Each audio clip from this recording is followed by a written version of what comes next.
Ghosts by Henrik Ibsen.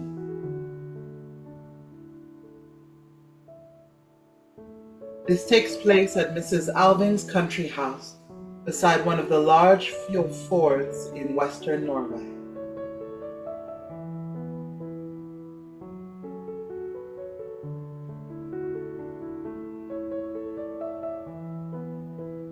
ENGSTRAND, the carpenter, stands by the garden door. His left leg is somewhat bent. He has a clump of wood under the sole of his boot. Regina, with an empty garden syringe in her hand, hinders him from advancing.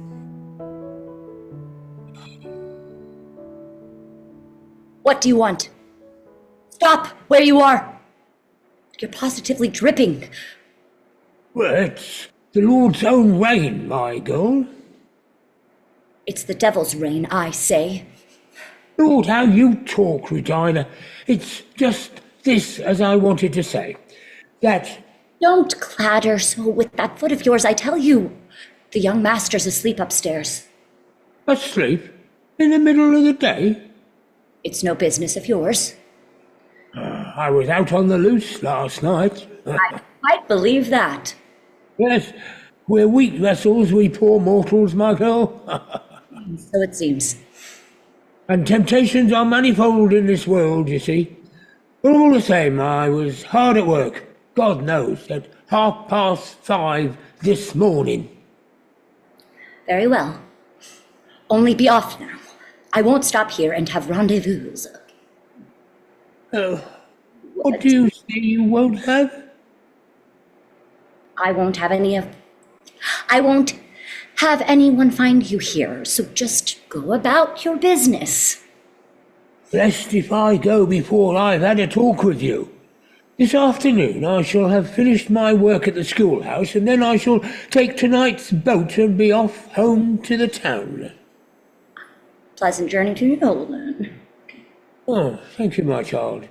Tomorrow the orphanage is to be opened, and then there'll be fine doings, no doubt, and plenty of intoxicating drink going, you know. And nobody shall say of Jacob ENGSTRAND that he can't keep out of temptation's way. Oh! There's to be heaps of grand folks here tomorrow. Pastor MANDERS is expected from town too. Oh, he's coming today? There, you see, and I should be cursedly sorry if he found out anything against me. Don't you understand? Oh, is this your game? Is what my game? What are you going to fool Pastor MANDERS into this time? Shush, are you crazy? Do I want to fool Pastor MANDERS? Oh, no, Pastor MANDERS has been far too good a friend to me for that. But I just wanted to say, you know, that I mean to be off home again tonight. The sooner the better, say I. Yes, but I want you with me, Regina. You want me? What are you talking about? I want you to come home with me, I say. Never in this world shall you get me to go home with you. Oh, we'll see about that.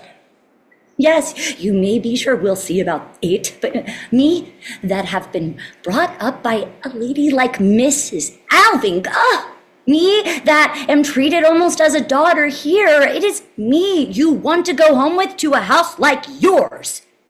For shame! What the devil do you mean?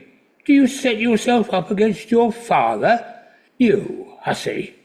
You've said it often enough. I was no concern of yours. Oh, why should you bother about that? Haven't you had many a time sworn at me and called me Saidonk? Curse now, if ever I use such an ugly word. Oh, I remember very well what word you used.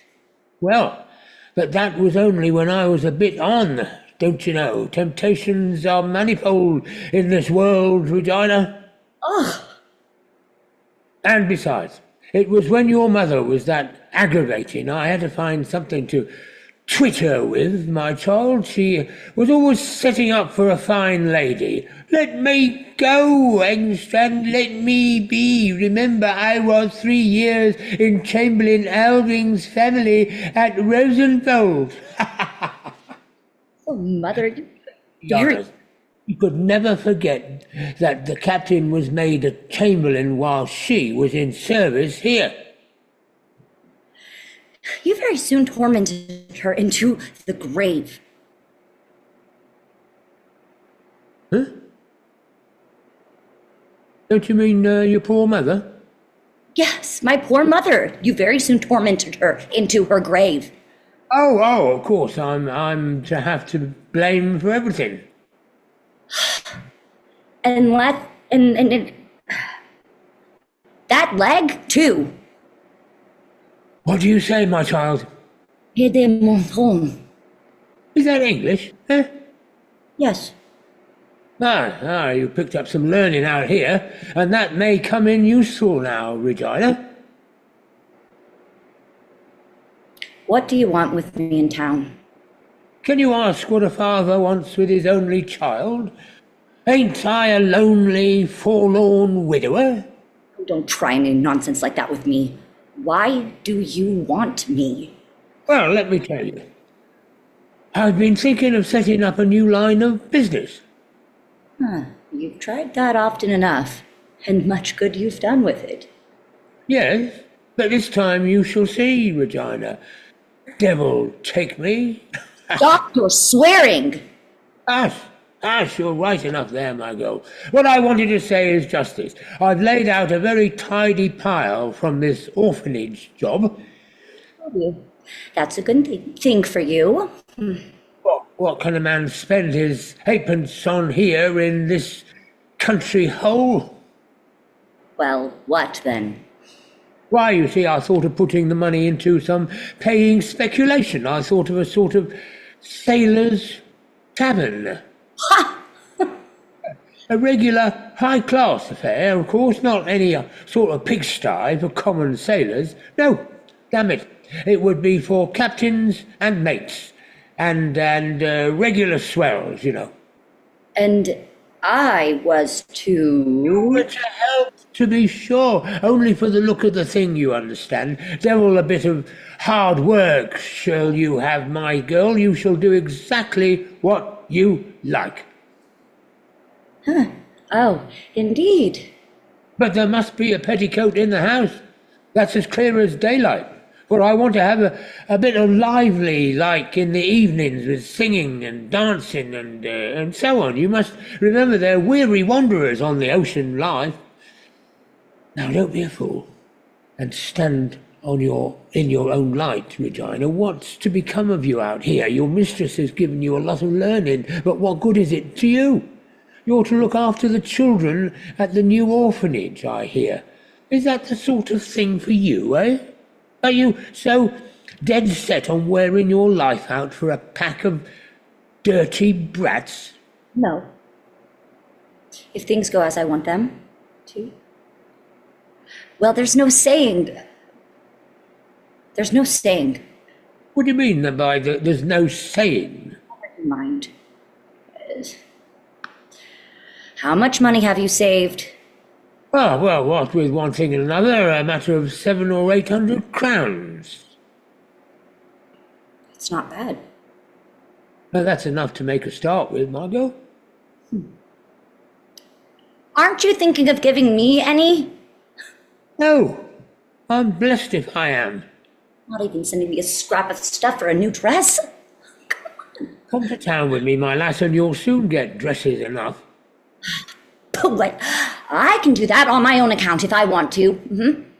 No, a father's guiding hand is what you want, Regina. Now, I've got my eye on a capital house in Little Harbour Street. They don't want much ready money, and it could be a sort of sailor's home, you know. But I will not live with you. I have nothing whatever to do with you. Be off. You wouldn't stop long with me, my girl, no such luck. If you knew how to play your cards, such a fine figure of a girl as you've grown in the last year or two, Well, You'll soon get hold of some mate, or maybe even a captain. I won't marry any of that sort. Sailors have no savoir-vivre. What's that they haven't got? I know what sailors are, I tell you. They're not the sort of people to marry. They never mind about marrying them. You can make it pay all the same. He, the Englishman, the man with the yacht, he came down with $300, he did, and she wasn't a bit handsomer than you. Okay, out you go. Come, you're not going to hit me, I hope. Yes, if you begin talking about my mother, I shall hit you. Get away with you, I say. And don't slam the doors. Young Mr. Alving, ugh. He's asleep. I know, you're mightily taken up about Mr. Alving. Oh, you don't mean to say it's time, it's him as... Be off this minute, you're crazy! I tell you, not that way. No, there. Yeah, no. There comes Pastor Manders. Down the kitchen stairs with you. Yes, I'm going, but just you talk to him as he's coming there. He's the man to tell you what a child owes its father, for I am your father all the same, you know. I can prove it from the church register.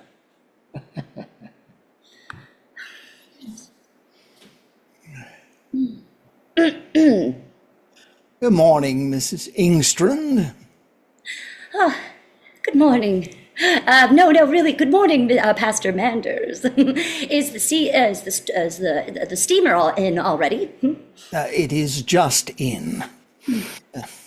Terrible weather we've been having lately. It's such blessed weather for the country, sir. No doubt. You are quite right. We townspeople give too little thought to that. Oh, mayn't I help you? Hi, how wet it is.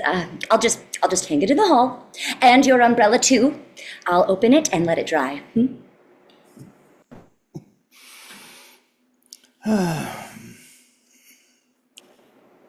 It's a comfort to get safe under cover.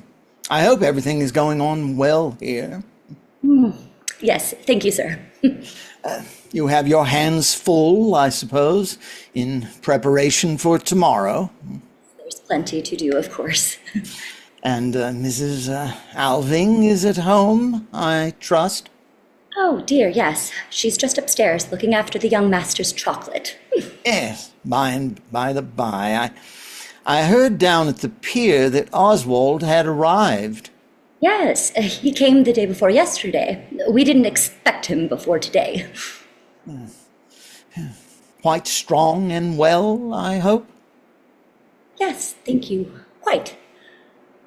But he is dreadfully tired with the journey. He has made one rush right through from Paris, the whole way in one train, I believe. He's sleeping a little now, I think, so perhaps we'd better talk a little quietly. Shh. As quietly as you please. Now, do sit down, Pastor Manders, and make yourself comfortable. There. Are you comfortable now, sir? Thanks, extremely so. Do you know, Miss ENGSTRAND, I positively believe you have grown since I last saw you. Do you think so, sir? Mrs. Alving says I've filled out too. Filled out? Well, perhaps a little. Just enough. Shall I tell Mrs. Alving you're here? Thanks. There is no hurry, my dear child. By the by, Regina, my good girl, tell me, how is your father getting on out here?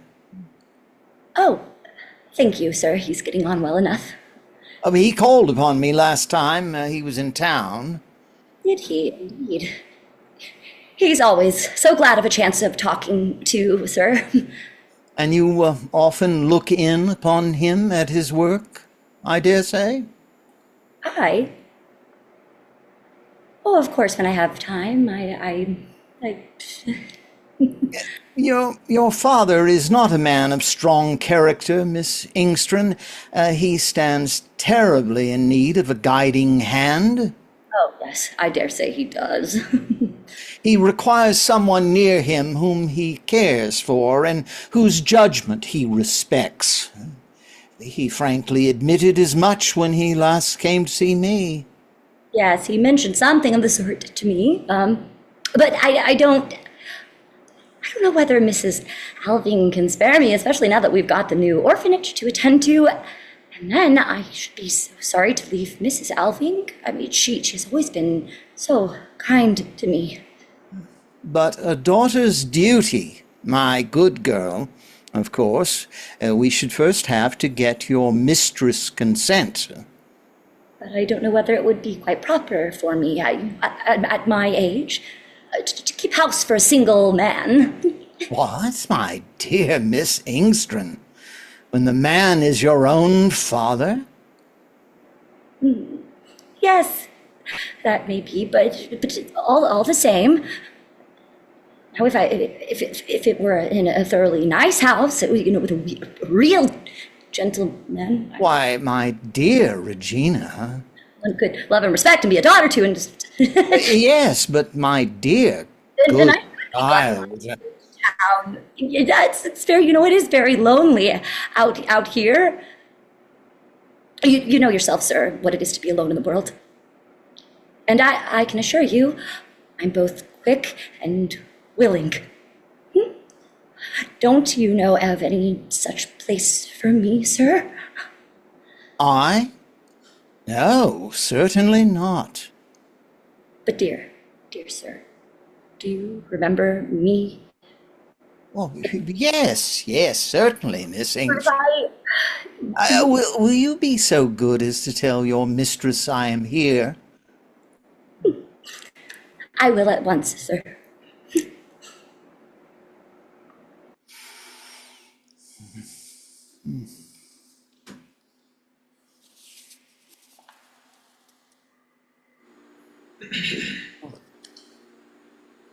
Ha! Indeed. Welcome, my dear pastor. How do you do, Mrs. Alving? Here I am, as I promised. As always, punctual to the minute. You may believe it was not so easy for me to get away with all the boards and committees I belong to. That makes it all the kinder of you to come so early. Now we can get through our business before dinner. But where is your portmanteau? I left it down at the inn. I shall sleep there tonight. Are you really not to be persuaded, even now, to pass the night under my roof? No, Mrs. Alving. Many thanks. I shall stay at the inn, as usual. It is so conveniently near the landing stage. Well, you must have your own way. But I really should have thought we two old people. Now you are making fun of me. You're naturally in a good spirits today. What with tomorrow's festival and Oswald's return. Yes, you can think what a delight it is to me. It's more than 2 years since he was home last, and now he has promised to stay with me all the winter. Has he really? Now, that is very nice and dutiful of him, for I can well believe that life in Rome and Paris has very different attractions from any we can offer here. Ah, but here he has his mother, you see. My own darling boy, he hasn't forgotten his old mother. It would be grievous indeed if absence and absorption in art and that sort of thing were to blunt his natural feelings. Yes, you may well say so, but there's nothing of that sort to fear with him. I'm quite curious to see whether you know him again. He'll be down presently. He's upstairs just now, resting a little on the sofa. But do sit down, my dear pastor. Oh, thank you. Are you quite at liberty? Certainly. Very well. Then let me show you.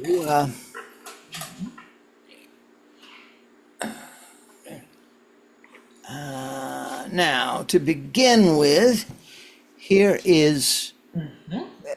Tell me, Mrs. Alving, how did these books come to be here? These books, they are books I'm reading. Do you read this sort of literature? Certainly I do. Do you feel better or happier for such reading? I feel, so to speak, more secure. That is strange. How do you mean? Well, I seem to find explanation and confirmation of all sorts of things I myself have been thinking. For that is the wonderful part of it, Pastor Manders. There is really nothing new in these books. Nothing but what most people think and believe. Only, most people either don't formulate it to themselves or else keep quiet about it. Great heavens. Do you really believe that most people... I do, indeed. Surely not in this country, not here among us. Yes, certainly, here as elsewhere. Well, I really must say... For the rest, what do you object to in these books? Object to in them? Mm-hmm. You surely do not suppose that I have nothing better to do than to study such publications as these? Oh, that is to say you know nothing of what you are condemning? I have read enough about these writings to disapprove of them. Yes, but your own judgment. My dear Mrs. Alving, there are many occasions in life when one must rely upon others. Things are so ordered in this world, and it is well that they are. Otherwise, what would become of society? Well, I dare say you're right there. Besides, I, of course, do not deny that there may be much that is attractive in such books, nor can I blame you for wishing to keep up with the intellectual movements that are said to be going on in the great world, where you have let your son pass so much of his life. But one should not talk about it, Mrs. Alving. Oh. One is certainly not bound to account to everyone for what one reads and thinks within one's own four walls. Of course not. I quite agree with you. Only think now how you are bound to consider the interests of this orphanage, which you decided on founding at a time when, if I understand you rightly, you thought very differently on spiritual matters. Oh, yes, I quite admit that. But it was about the orphanage. It was about the orphanage we were to speak. Mm-hmm. Yes. All I say is, prudence, my dear lady. And now, let us get to business. Let's see. Okay. Do you see these? The documents? All, and in perfect order. I can tell you it was hard work to get them in time. I had to put on strong pressure. The authorities are almost morbidly scrupulous when there is any decisive step to be taken. But here they are at last. See, here is the formal deed of gift of the parcel of ground known as Solvik in the manor of Rosenwald, with all the newly constructed buildings, schoolrooms, master's house, and chapel. And here is the legal fiat that the endowment and the bylaws of the institution. Will you look at them? Bylaws for the children's home to be known as Captain Alving's Foundation. So there it is. I have chosen the designation captain rather than chamberlain. Captain looks less pretentious. Oh, yes, yes. Just as you think best. And here you have the bank account of the capital lying at interest to cover the current expenses of the orphanage. Thank you, but please, keep it. It will be more convenient. With pleasure. I think we will leave the money in the bank for the present. The interest is certainly not what we could wish, 4% and 6 months' notice of withdrawal. If a good mortgage could be found later on. Of course, it must be a first mortgage and an unimpeachable security. Then we could consider the matter. Excuse me. Certainly, my dear Pastor Manders. You are the best judge in these things. I will keep my eyes open at any rate, but now there is one thing more, which I have several times been intending to ask you. And what is that? Shall the orphanage buildings be insured or not? Of course they must be insured. Well, wait a moment, Mrs. Alving. Let us look into the matter a little more closely. I have everything insured. Buildings and movables and stocks and crops. Of course you have, on your own estate, and so have I, of course. But here, you see, it is quite another matter. The orphanage is to be consecrated, as it were, to a higher purpose. Yes, but that's no reason But why. for my own part, I should certainly not see the smallest impropriety in guarding against all contingencies. No, I should think not. But what is the general feeling in the neighborhood? You, of course, know better than I. Well, the general feeling is... Is there any considerable number of people, really responsible people, who might be scandalized? What do you mean by really responsible people? Well, I mean people in such independent and influential positions that one cannot help attaching some weight to their opinions. There are several people of that sort here who would very likely be shocked if... There, you see. In town, we have many such people. Think of all my colleagues' adherents. People would be only too ready to interpret our action as a sign that neither you nor I had the right faith in a higher providence. But for your own part, my dear pastor, you can at least tell yourself that... Yes, I know. I know. My conscience would be quite easy. That is true enough. But nevertheless, we should not escape grave misinterpretations, and that might very likely react unfavorably upon the orphanage. Well, in that case... Nor can I entirely lose sight of the difficult, I may even say painful, position in which I might perhaps be placed.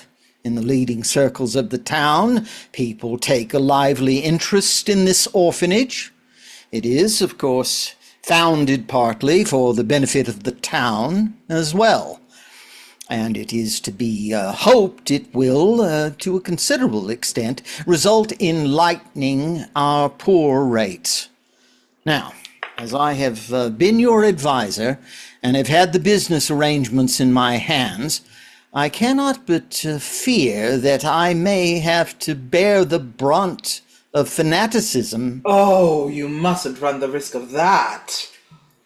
To say nothing of the attacks that would assuredly be made upon me in certain papers and periodicals, which... Enough! Enough, my dear Pastor Manders. That consideration is quite decisive.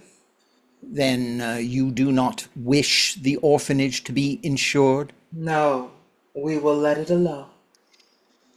But if now a disaster were to happen, one can never tell. Should you be able to make good the damage? No, I tell you plainly, I should do nothing of the kind. And I must tell you, Mrs. Alving, we are taking no small responsibility upon ourselves. Do you think we can do otherwise?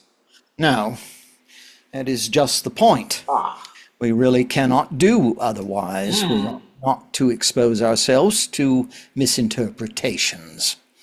And we have no right whatever to give offense to the weaker brethren. You, as a clergyman, certainly should not. I really think, too, we may trust that such an institution has fortune on its side.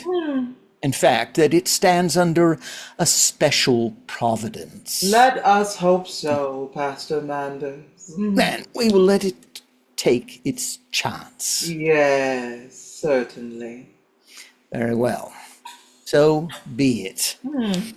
Then, no insurance. It's odd that you should just happen to mention the matter today. I have often thought of asking you about it. For we very nearly had a fire down there yesterday. You don't say so. Oh, it was a trifling matter. A heap of shavings had caught fire in the carpenter's workshop.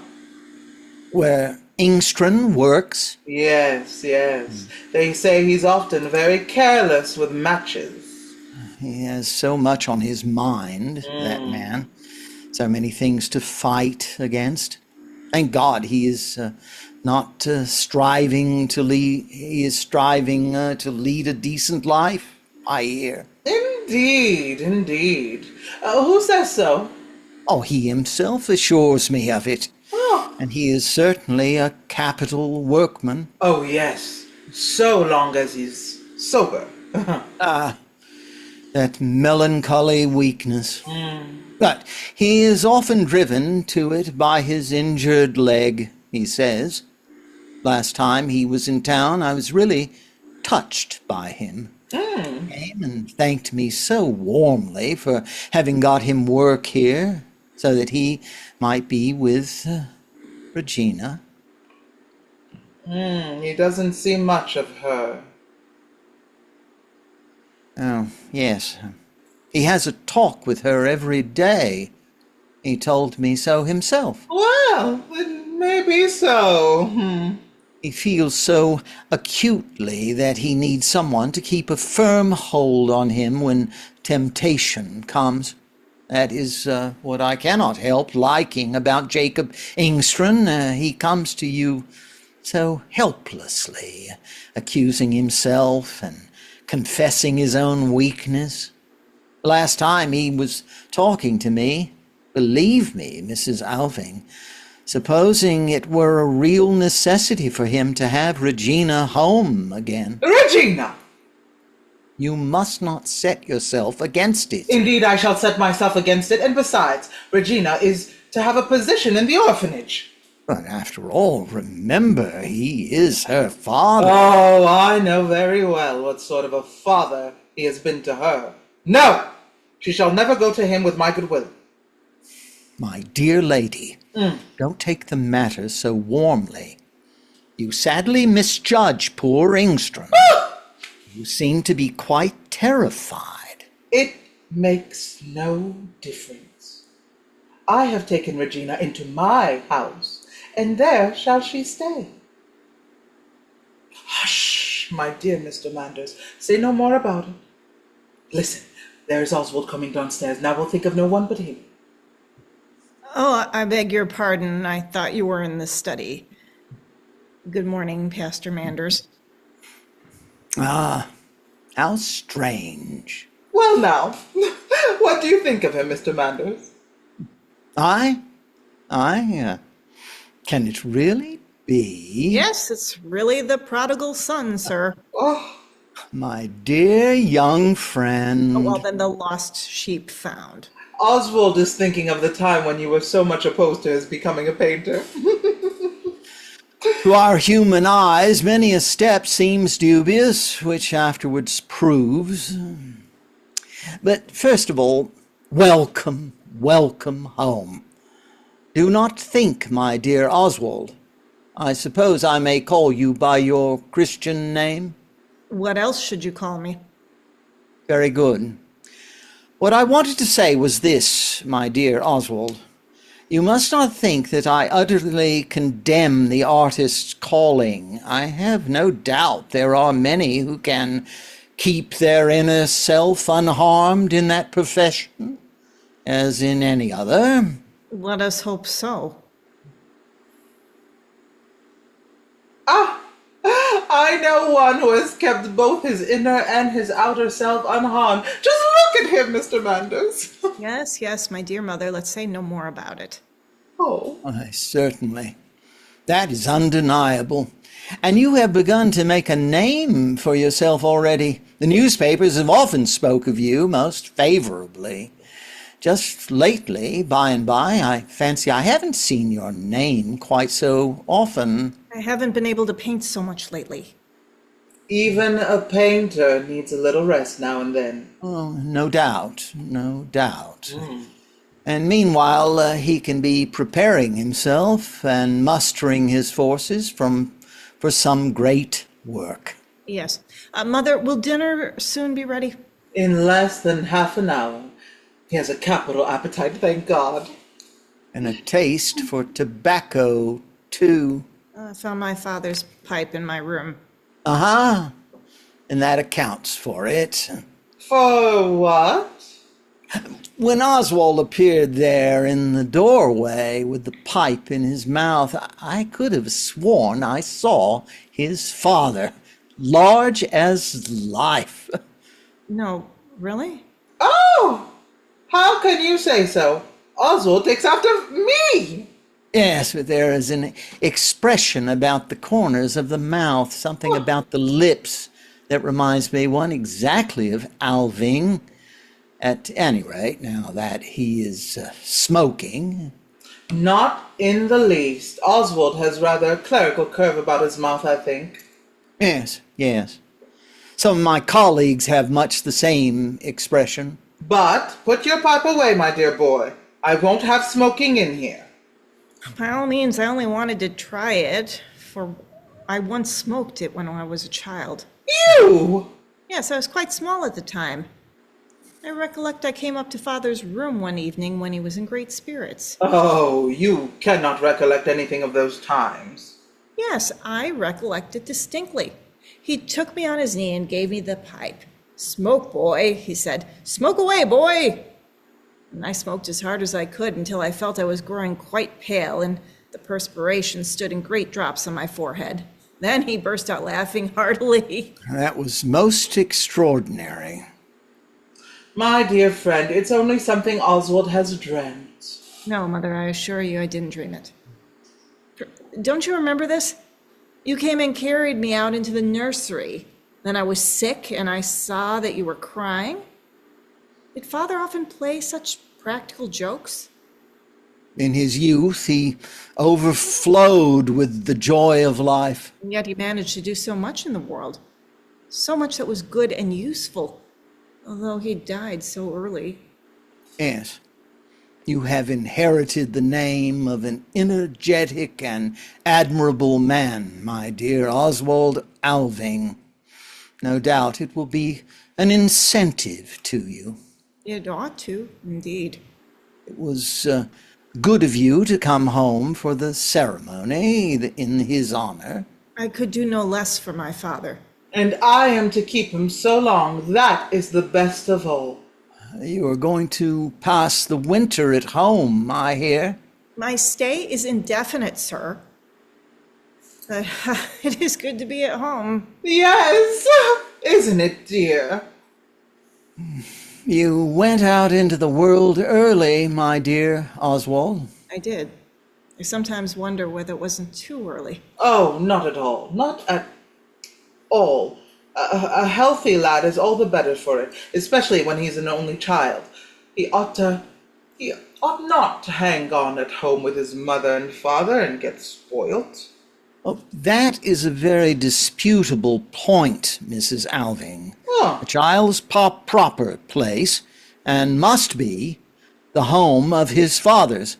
There I quite agree with you, Pastor Manders. Oh! Only look at your own son.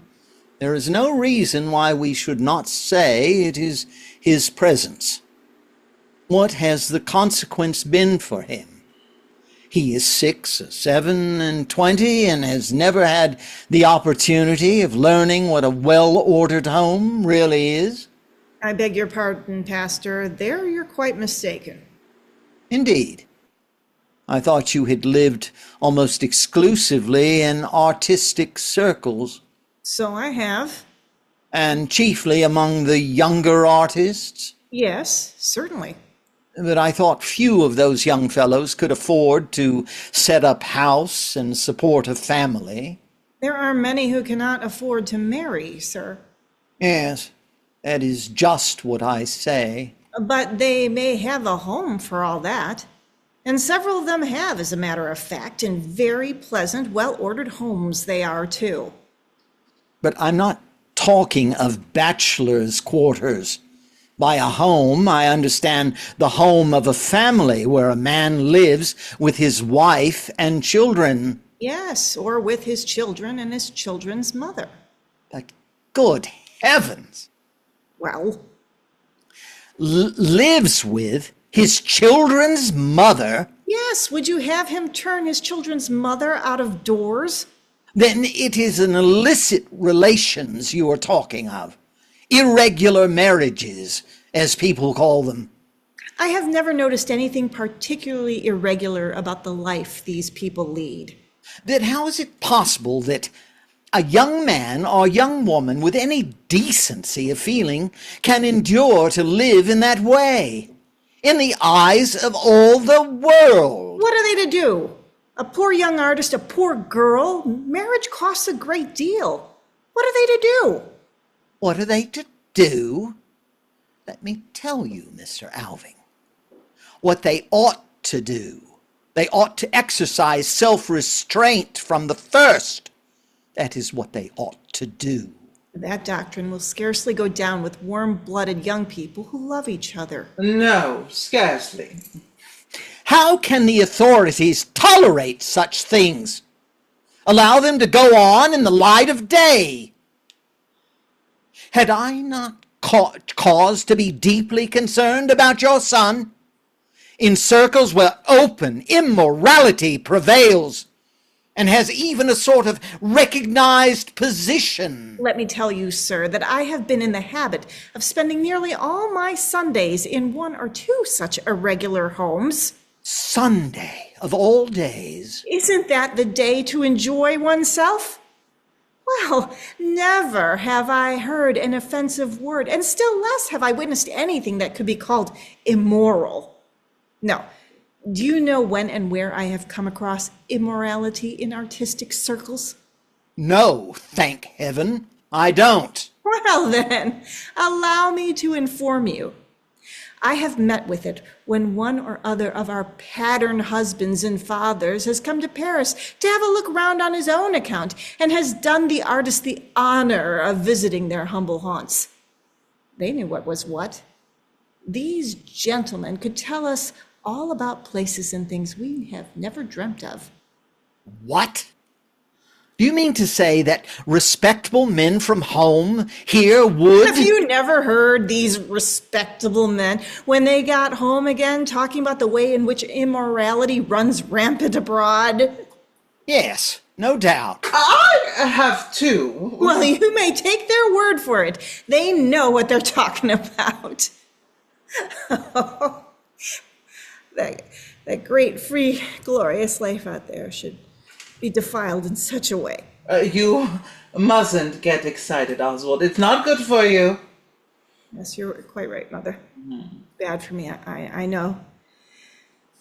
You see, I'm wretchedly worn out. I shall go for a little turn before dinner.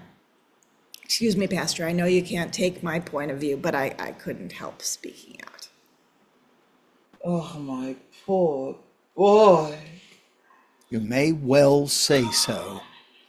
And this is what he has come to. He called himself the prodigal son. Alas, alas! And what do you say to all this?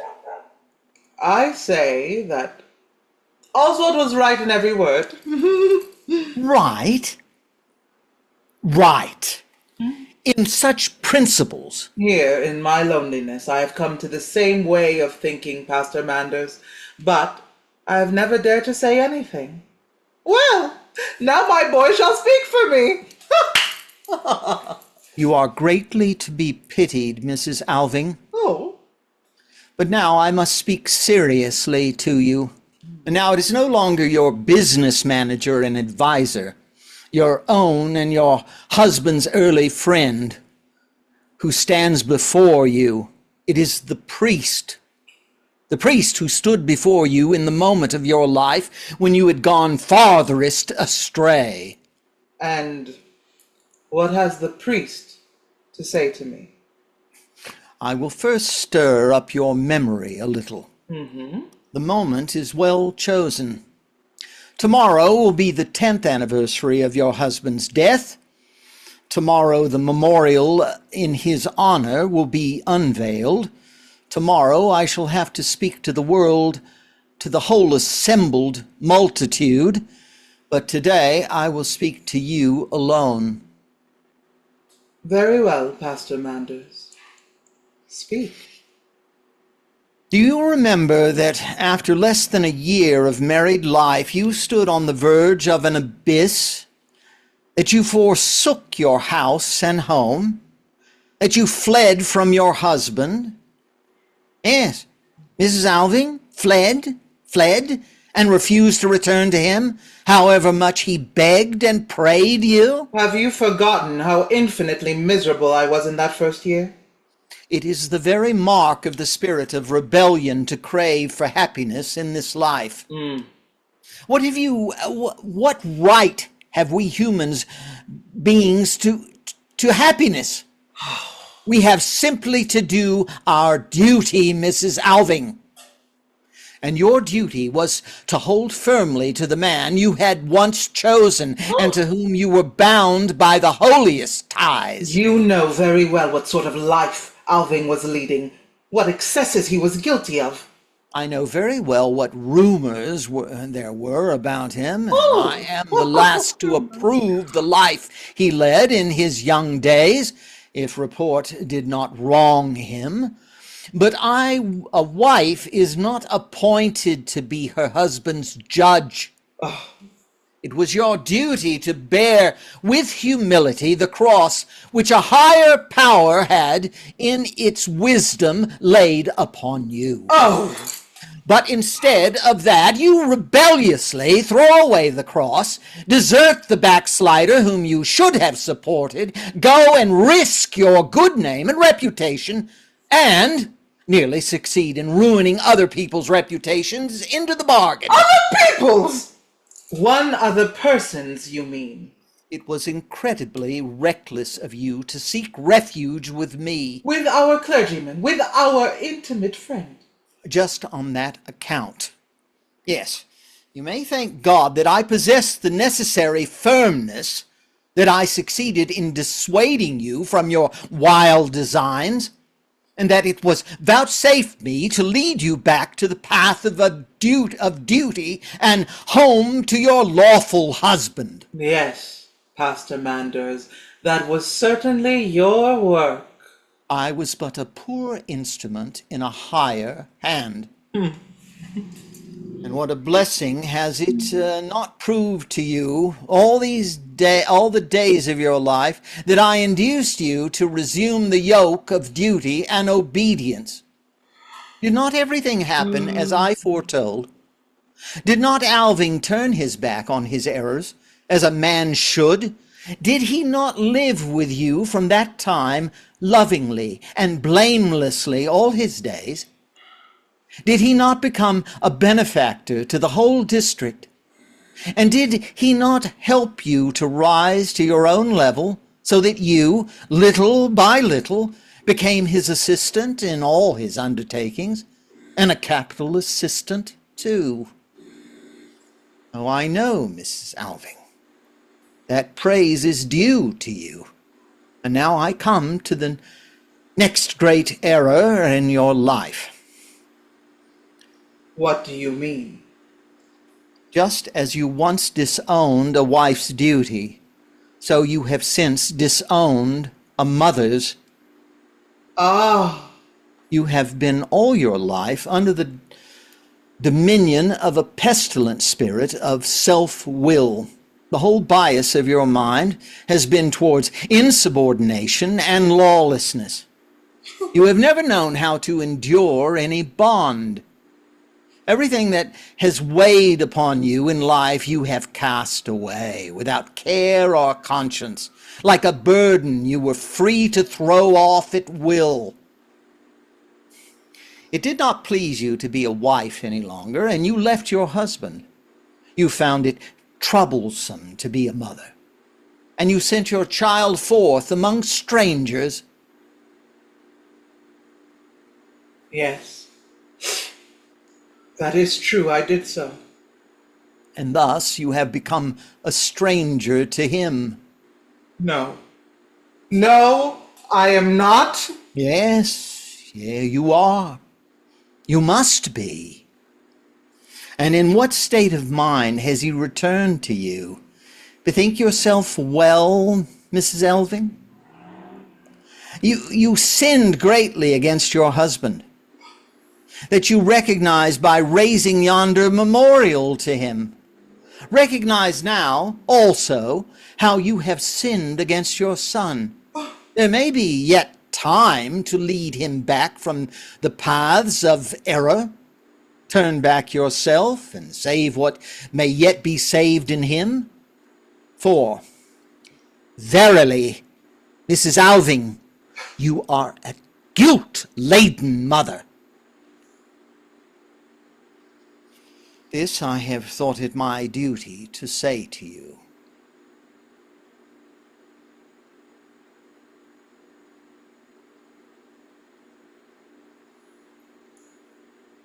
You have now spoken out, Pastor Manders, and tomorrow you are to speak publicly in memory of my husband. I shall not speak tomorrow, but now I will speak frankly to you as you have spoken to me. To be sure, you will plead excuses for your conduct. No, I will only tell you a story. Well, All that you have just said about my husband and me and our life after you had brought me back to the path of duty, as you called it, about all that you know nothing from personal observation. From that moment, you, who had been our intimate friend, never set foot in our house again. you and your husband left town immediately after. Yes, and in my husband's lifetime, you never came to see us. It was business that forced you to visit me when you undertook the affairs of the orphanage. Helen, if that is meant as a reproach, I would beg you to bear in mind The regard you owed to your position, yes, and that I was a runaway wife.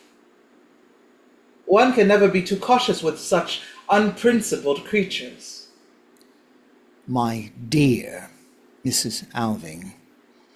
You know that is an absurd exaggeration. Well, suppose it is. My point is that your judgment as to my married life is founded upon nothing but common knowledge and report. I admit that. What then? Well then, Pastor Manders, I will tell you the truth. I have sworn to myself that one day you should know it, you alone. What is the truth then? The truth is that my husband died just as dissolute as he had lived all his days. What do you say? After 19 years of marriage, as dissolute in his desires at any rate as he was before you married us. And those wild oats, those irregularities, those excesses, if you like, you call a dissolute life. Our doctor used the expression. I do not understand you. You need not. It almost makes me dizzy. Your whole married life, the seeming union of all these years, was nothing more than a hidden abyss. Neither more nor less. Now you know it. This is inconceivable to me. I cannot grasp it. I cannot realize it. But how is it possible to... How could such a state of things be kept secret? That has been my senseless and ceaseless struggle, day after day. After Oswald's birth, I thought Alving seemed to be a little better, but it did not last long. And then I had to struggle twice as hard, fighting as though for life or death, so that nobody should know what sort of man my child's father was. And you know what power Alving had of winning people's hearts. Nobody seemed able to believe anything but good of him. He was one of those people whose life does not bite upon their reputation. But at last, Mr. Manders, for you must know the whole story. The most repulsive thing of all happened. More repulsive than what you have told me. I'd gone on bearing with him, although I knew very well by the secrets of his life out of doors, but when he brought the scandal within our own walls... Impossible. Here? Yes! Here! In our own home. It was there, in the dining room, that I first came to know of it. I was busy with something in there, and the door was standing ajar. I heard our housemaid come up from the garden with water for those flowers.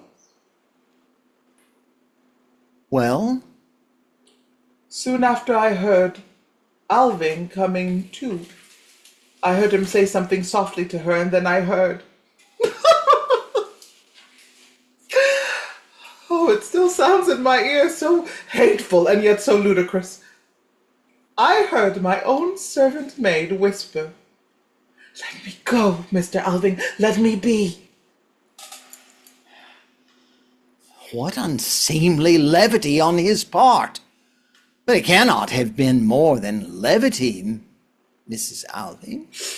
Believe me, it cannot. I soon knew what to believe. Mr. Alving had his way with the girl, and that connection had consequences, Mr. Manders. Such things in this house. In this house. I had borne a great deal in this house. To keep him at home in the evenings and at night, I had to make myself his boon companion in his secret orgies up in his room. There, I have had to sit alone with him, to clink glasses and drink with him, and to listen to his ribald silly talk. I've had to fight with him to get him dragged to bed. And you were able to bear all this? I had to bear it! For my little boy's sake. But when the last insult was added, when my own servant maid... Then I swore to myself, this shall come to an end. And so I took the reins into my own hand, the whole control over him and everything else. For now I had a weapon against him, you see. He dared not oppose me. It was then that I sent Oswald away from home. He was nearly 7 years old and was beginning to observe and ask questions as children do, that I could not bear. It seemed to me the child must be poisoned by merely breathing the air of the polluted home. That was why I sent him away, and now you can see too why he was never allowed to set foot inside his home so long as his father lived. No one knows what that cost me.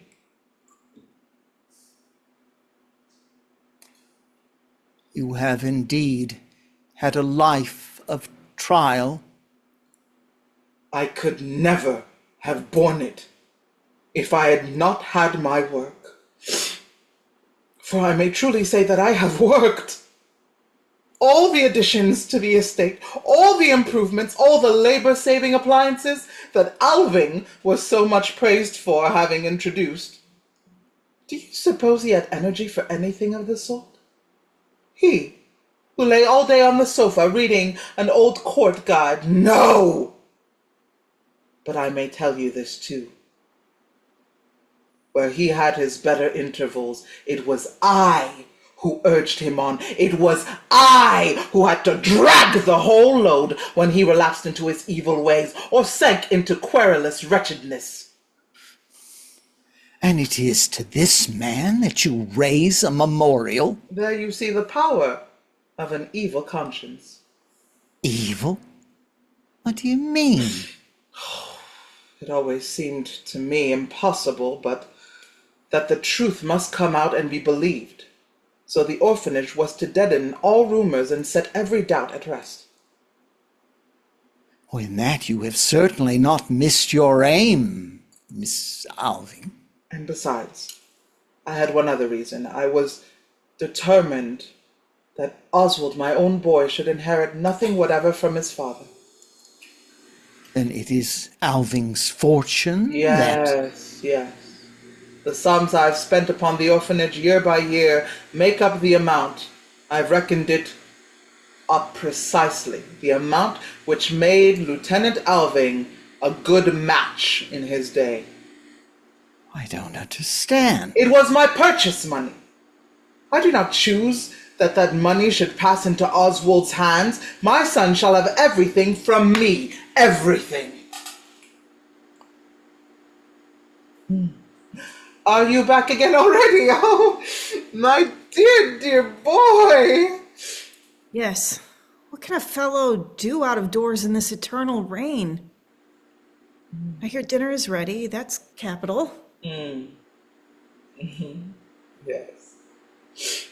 A parcel has come for you, Mrs. Alving. Oh, no doubt copies of the ode for tomorrow's ceremony. And dinner is ready. Very well. We will come directly. I will just, Would Mr. Alving like red or white wine? Both, if you please. Yeah. Very well, sir. I may as well help to uncork it. Yes, I thought so. Here is the ceremonial ode, Pastor Manders. With what countenance am I to deliver my discourse tomorrow? Oh, you will get through it somehow. Yes, it would not do to provoke scandal.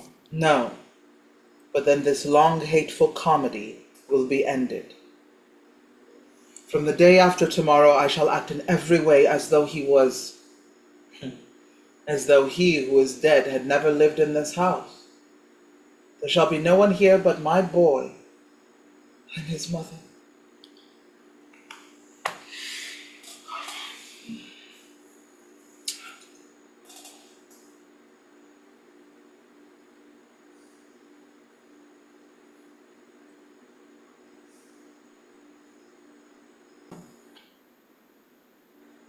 Oswald, take care. Are you mad? Let me go.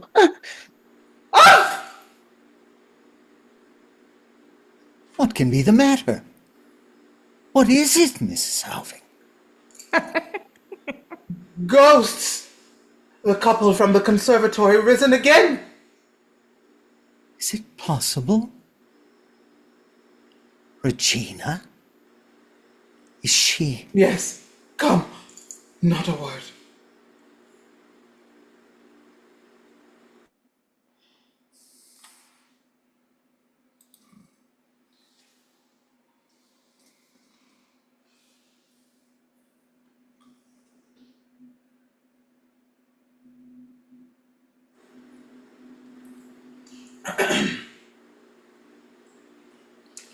Welbekomme. Mr. Manders, aren't you coming too, Oswald? No, thank you. I think I should go out a little. Yes, do. The weather seems a little brighter now. Regina! Yes, Mrs. Alving. Go down to the laundry and help with the garlands. Yes, Mrs. Alving. I suppose he cannot overhear us in here? Not when the door is shut. Besides, he's just going out. I am still quite upset. Ugh. I don't know how I could swallow a morsel of dinner. Nor I. But what is to be done now? Yes? What is to be done? I am really quite at a loss. I am so utterly without experience in matters of this sort. I feel sure that so far no mischief has been done. No, heaven forbid. But it is an unseemly state of things. Oh, Nevertheless, it is only an idle fancy on Oswald's part. You may be sure of that. well, as I say, I am not accustomed to affairs of the kind. But I should certainly think... Out of the house she must go, and that immediately. Oh, that is as clear as daylight. Yes, of course, she must. But where to? It would not be right to send her back. Where to? Home to her father, of course. To whom, did you say? To her. But then, ENGSTRAND is not. Good God, Mrs. Alving. It's impossible. You must be mistaken, after all. Unfortunately, there is no possibility of mistake. Joanna confessed everything to me, and Alving could not deny it. So there was nothing to be done but to get the matter hushed up. No, you could do nothing else. The girl left our service at once, and got a good sum of money to hold her tongue for the time. The rest she managed for herself when she got to town. She renewed her old acquaintance with ENGSTRAND, no doubt let him see that she had money in her purse, and told him some tale about a foreigner who put in here with a yacht that summer. So she and ENGSTRAND got married in hot haste. Why, you married them yourself. Then how to account for? I recollect distinctly ENGSTRAND coming to give notice of the marriage. He was quite overwhelmed with contrition and bitterly reproached himself for the misbehavior he and his sweetheart had been guilty of. Yes, of course he had to take the blame upon himself. Such a piece of duplicity on his part, and towards me too. I never could have believed it of Jacob ENGSTRAND. I shall not fail to take him seriously to task. He may be sure of that. And then the immorality of such a connection. For money. How much did the girl receive? $300. Just think of it. For a miserable $300 to go and marry a fallen woman. Then what have you to say of me? I went and married a fallen man. My good heavens! What are you talking about, a fallen man? Do you think Alving was any purer when I went with him to the altar than Joanna was when ENGSTRAND married her? Well, but there is a world of difference between the two cases. Not so much difference after all, except in the price. A miserable $300 and a whole fortune. How can you compare such absolutely dissimilar cases? You had taken counsel with your own heart and with your natural advisors. I thought you understood where what you call my heart had strayed to at the time. Had I understood anything of the kind, I should not have had a daily guest in your husband's house. At any rate, the fact remains that with myself I took no counsel whatsoever. Well then, with your nearest relatives, as your duty bade you, with your mother and your 2 aunts. Yes, that is true. Those 3 cast up the account for me. Oh, it's marvelous how clearly they made out that it would be downright madness to refuse such an offer. If Mother could only see me now, and know what all that grandeur has come to. Nobody can be held responsible for the result. This, at least, remains clear. Your marriage was in full accordance with law and order. Oh, that perpetual law and order. I often think that is what does all the mischief in this world of ours. Mrs. Alving, that is a sinful way of talking. Well, I cannot help it. I must have done with all this constraint and insincerity. I can endure it no longer. I must work my way out to freedom. What do you mean by that? Oh, I ought never to have concealed the facts of Alving's life, but at that time I dared not to do anything else. I was afraid. Partly on my own account, I was such a coward. A coward? If people had come to know anything, they would have said, "Poor man! With a runaway wife, no wonder he kicks over the traces." Such remarks might have been made with a certain show of right. If I were what I ought to be, I should go to Oswald and say, "Listen, my boy, your father led a vicious life." Merciful heavens! And then I should tell him all I have told you, every word of it. You shock me unspeakably, Mrs. Alving. Yes, I know that. I know that very well. I myself am shocked at the idea. I'm such a coward. You call it cowardice to do your plain duty? Have you forgotten that a son ought to love and honor his father and mother? Do not let us talk in such general terms. Let us ask, ought Oswald to love and honor Chamberlain Alving? Is there no voice in your mother's heart that forbids you to destroy your son's ideals? But what about the truth? But what about the ideals? Oh, ideals, ideals! If only I were not such a coward. Do not despise ideals, Mrs. Alving. They will avenge themselves cruelly. Take Oswald's case. He, unfortunately, seems to have enough ideals as it is. But I can see that his father stands before him as an ideal. Yes, that is true. And this habit of mind you have yourself implanted and fostered by your letters. Yes, in my superstitious awe for duty and the proprieties, I lied to my boy year after year. Oh, what a coward I've been.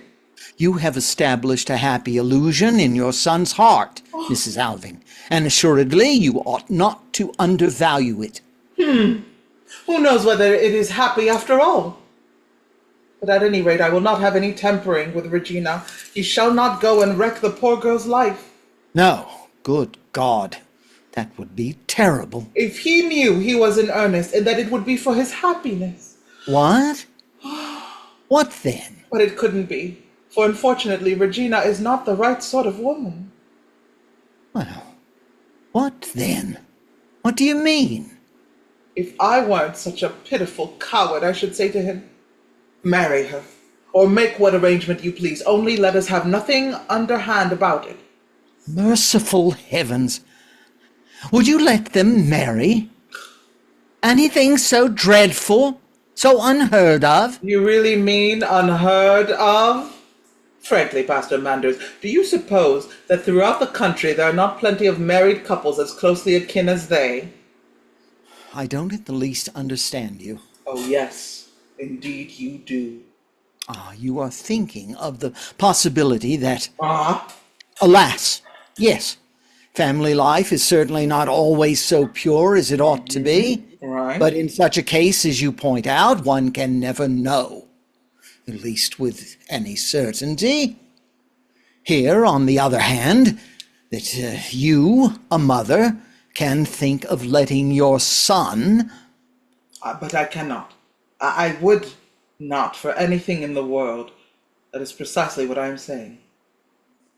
No, because you are a coward, as you put it. But if you were not a coward, then, good God, a connection so shocking. So far as that goes, they say we are all sprung from connections of that sort.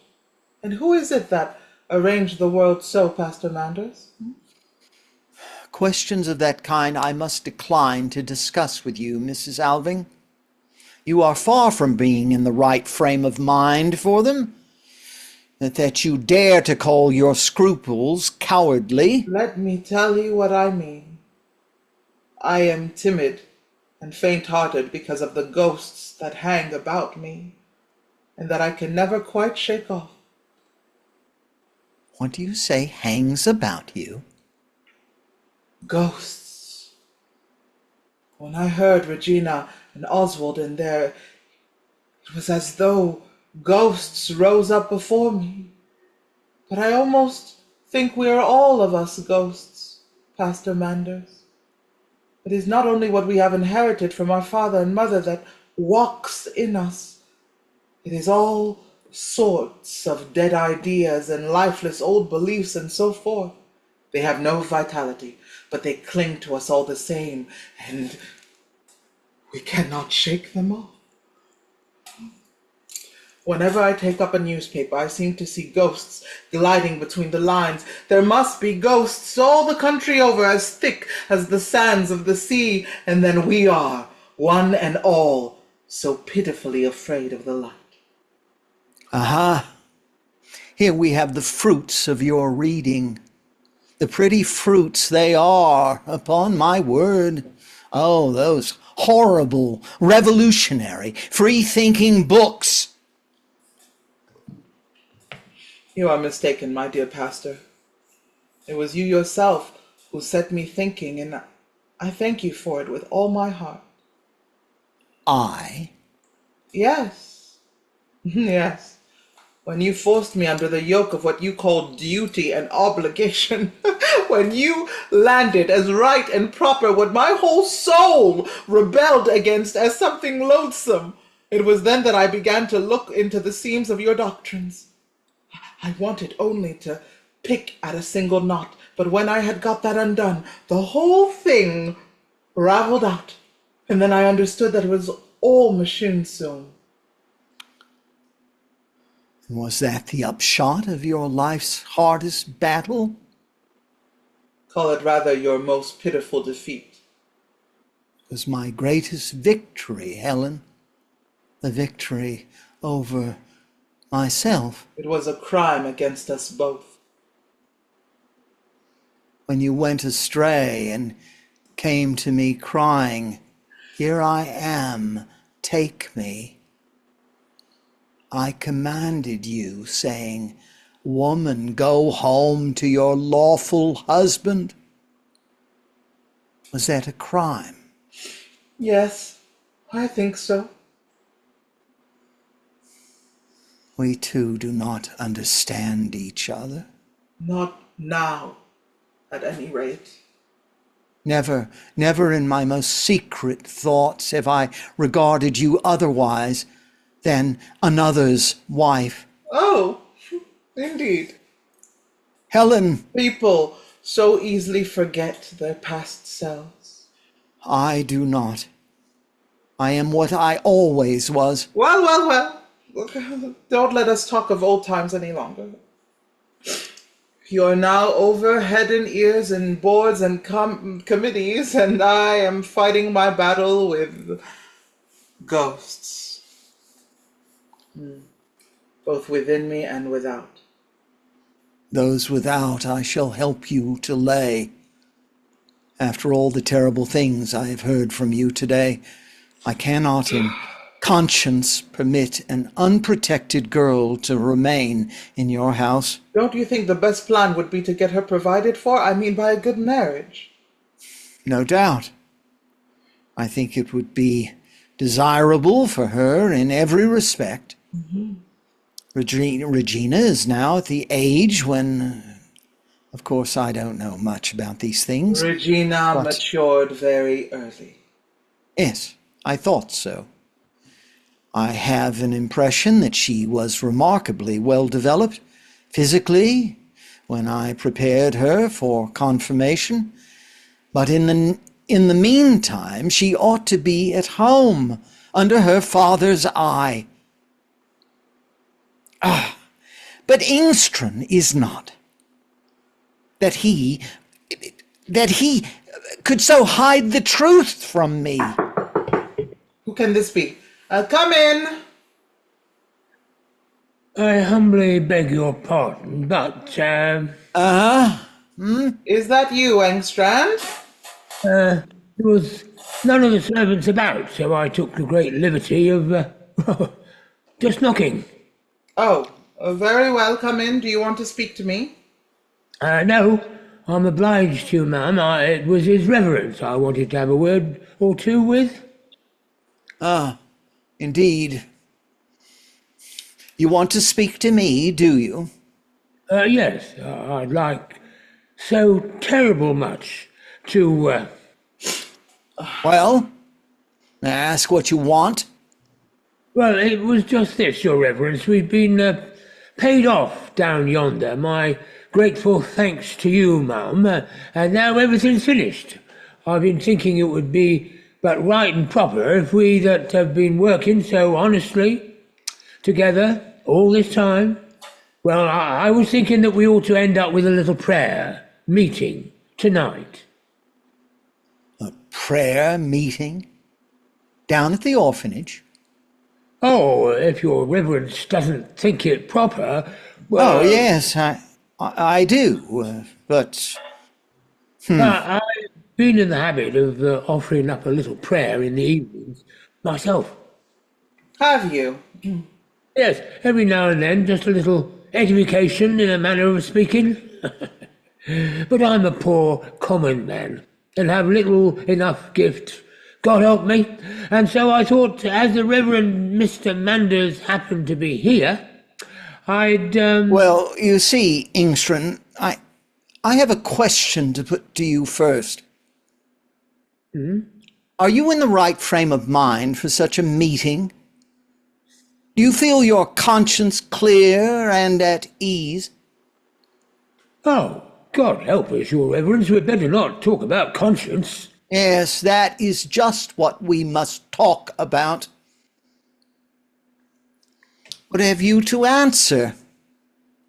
Why, a man's conscience, it can be bad enough now and then. You admit that. And perhaps you will make a clear breast of it and tell me the real truth about Regina. Mr. Manders. Please allow me. Shh. About Regina. Lord, what a turn you gave me. There's nothing wrong about Regina, is there? Well, we hope not. But I mean, what is the truth about you and Regina? You pass for her father, eh? Well, Your Reverence knows all about me and poor Johanna. Come now, no more prevarication. Your wife told Mrs. Alving the whole story before quitting her service. Well, then, now, did she really? You see, we know you now, ENGSTRAND. And she swore and took her Bible oath? Did she take her Bible oath? No, she only swore, but she did it that solemn-like. And you have hidden the truth from me all these years, hidden it from me, who have trusted you without reservation in everything? Well, I can't deny it. Have I deserved this of you, ENGSTRAND? Have I always been ready to help you in word and deed so far as it lay in my power? Answer me. Have I not? Well, it would have been a poor lookout for me many a time, but for the Reverend Mr. Masters. And this is how you reward me. You cause me to enter falsehoods in the church register, and you withhold from me year after year the explanation you owed alike to me and to the truth. Your conduct has been wholly inexcusable, ENGSTRAND. And from this time forward, I have done with you. Yes, suppose there's no hope for it. How can you possibly justify yourself? Who could ever have thought that she'd have gone and made bad worse by talking about it? Will your reverence just fancy yourself in the same trouble as poor Joanna Manders? I? Lord bless you, I don't mean just exactly the same, but I mean if your reverence had anything to be ashamed of in the eyes of the world, as the saying goes, we menfolk oughtn't to judge a poor woman too hardly, your reverence. I am not doing so. It is you I am reproaching. Might I make so bold as to ask your reverence a bit of a question? Yes, if you want to. Isn't it right and proper for a man to raise up the fallen? Oh, certainly it is. And isn't a man bound to keep his sacred word? Why, of course he is. But When Joanna had got into trouble through that Englishman, or it might have been an American, or a Russian, as they call them, well, you see, she came down into the town. Poor thing, she'd sent me about my business once or twice before, for she couldn't bear the sight of anything that wasn't handsome, and I'd got this damaged leg of mine. Your reverence recollects how I ventured up in a dancing saloon where seafaring men was carrying on with drink and devilry, as the saying goes, and then when I was for giving them a bit of admonition to lead a new life, I know all about that, ENGSTRAND. The ruffians threw you downstairs. You have told me of the affair already. Your infirmity is an honor to you. Oh, I'm not puffed up about it, your reverence, but what I wanted to say was that when she came and confessed all to me, with weeping and gnashing of teeth, I can tell your reverence I was sore at heart to hear it. Were you indeed, ENGSTRAND? Well, go on. So, I says to her, the American, he's sailing about on a boundless sea, and as for you, Joanna, says I, you've committed a grievous sin, and you're a fallen creature. But, Jacob Engstrand, says I, he's got 2 good legs to stand upon, he has. You see, your reverence, I was speaking figurative-like. Well, I understand quite well. Go on. Well, that was how I raised her up and made an honest woman of her, so as folks shouldn't get to know how she'd gone astray with foreigners. Well, in all that you acted very well. Only I cannot approve of your stooping to take money. Money? I? Not a farthing. But Wait a minute. Now I recollect. Joanna did have a trifle of money, but I would have nothing to do with that. No, says I, that's mammon. That's the wages of sin. This dirty gold, or notes, or whatever it was, will just flint that back in the American's face, says I. But he was off and away over the stormy sea, your reverence. was he really, my good fellow? He was indeed, sir. So, Joanna and I, we agreed that the money should go to the child's education. And so it did. And I can account for every blessed farthing of it. Why, this alters the case considerably. That's just how it stands, your reverence, and I make so bold as to say I've been an honest father to Regina, so far as my poor strength went. For I'm but a weak vessel, worse luck. Well, my good fellow. All the same, I bear myself witness, as I brought up the child and lived kindly with poor Joanna, and ruled over mine own house, as the scripture says it. But it couldn't never enter my head to go to your reverence and puff myself up and boast because even the likes of me had done some good in the world. No, sir. When anything of that sort happens to Jacob ENGSTRAND, he holds his tongue about it. They don't happen terribly often, I dare say. And when I do come to see your reverence, I find a mortal deed that's wicked and weak to talk about. For I said it before, and I said it again, a man's conscience isn't always as clean as it might be. Give me your hand, Jacob ENGSTRAND. Oh, Lord, your reverence. Come, no nonsense. There we are. And if I might humbly beg your reverence's pardon. You? On the contrary, it is I who ought to beg your pardon. Lord, no, sir. Yes, assuredly. And I do it with all my heart. Forgive me for misunderstanding you. I only wish I could have some proof of my hearty regret and of my goodwill toward you. Would your reverence do it? With the greatest pleasure. Well then, here's the very chance. With the bit of money I've saved here, I was thinking I might set up a sailor's home down in the town. You?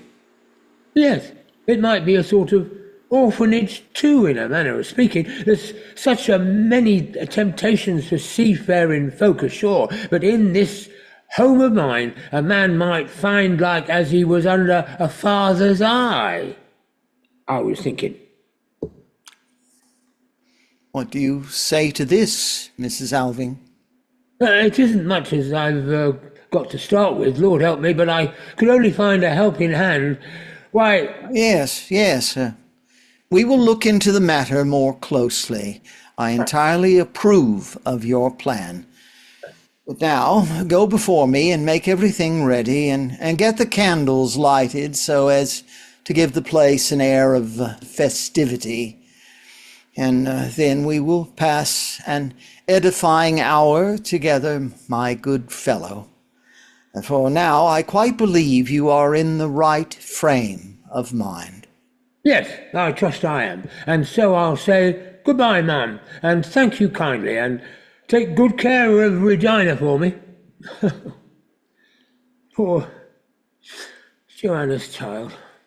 Well, it's a queer thing now, but it's just like as if she'd growed into the very apple of my eye. It is, indeed.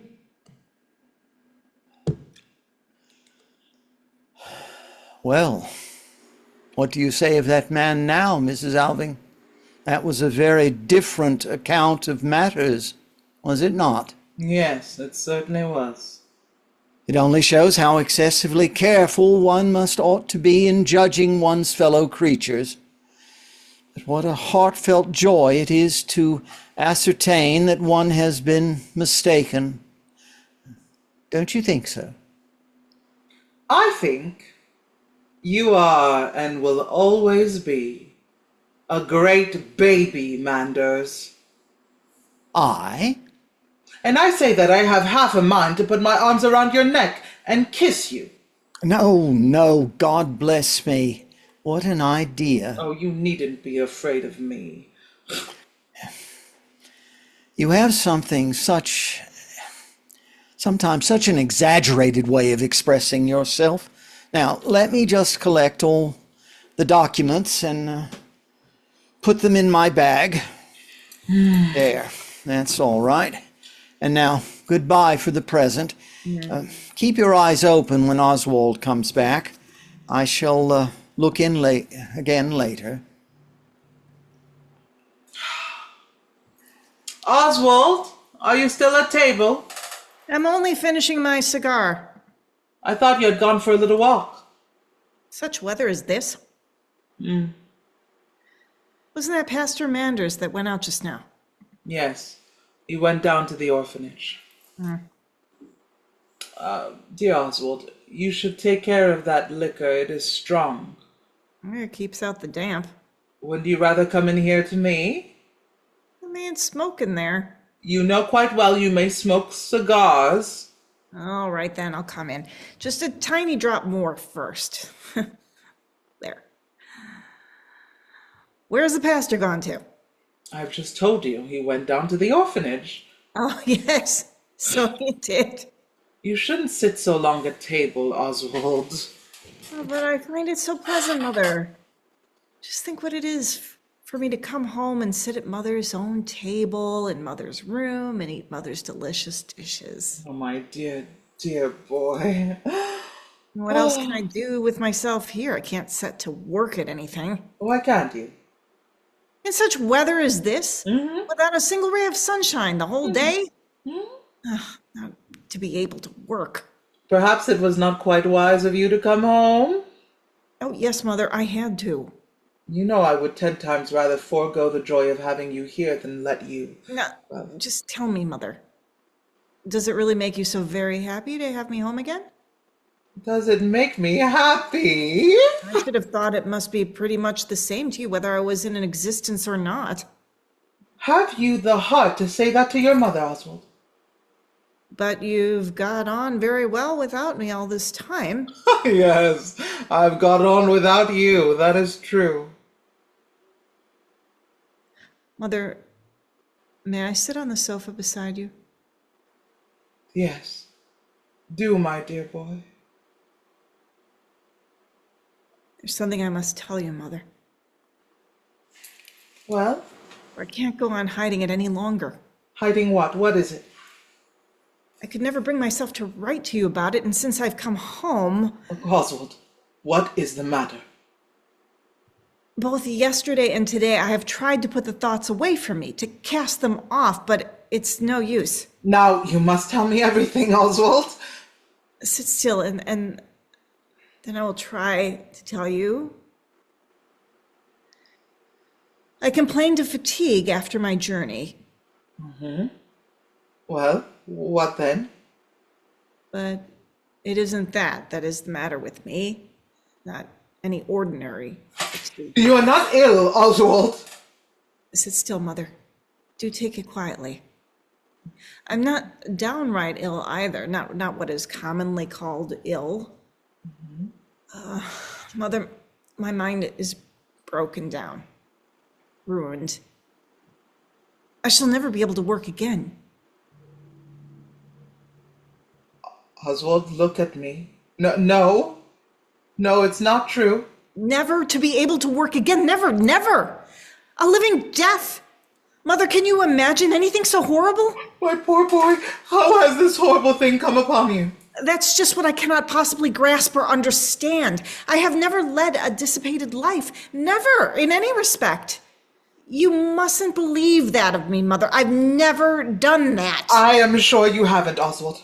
And yet this has come upon me just the same, this awful misfortune. Oh. But it will pass over, my dear, my blessed boy. It's nothing but overwork. Trust me, I am right. I thought so too at first, but it isn't so. Tell me everything from beginning to end. Yes, I will. When did you first notice it? It was directly after I had been home last time and had got back to Paris again.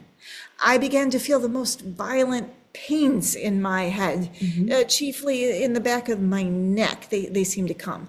It was as though a tight iron ring was being screwed around my neck and upwards. Well, and then? At first I thought it was nothing but the ordinary headache I had been so plagued with while I was growing up. Yes. But it wasn't that. I soon found out that I couldn't work anymore. I wanted to begin upon a big new picture, but my powers seemed to fail me. All my strength was crippled. I could form no definite images. Everything swam before me, whirling round and round. Oh, it was an awful state. At last I sent for a doctor, and From him I learned the truth. How do you mean? He was one of the first doctors in Paris. I told him my symptoms, and then he set to work asking me a string of questions which I thought had nothing to do with the matter. I couldn't imagine what the man was after. Well? At last he said, "There has been something worm-eaten in you from your birth." He used that very word, vermilieu. What did he mean by that?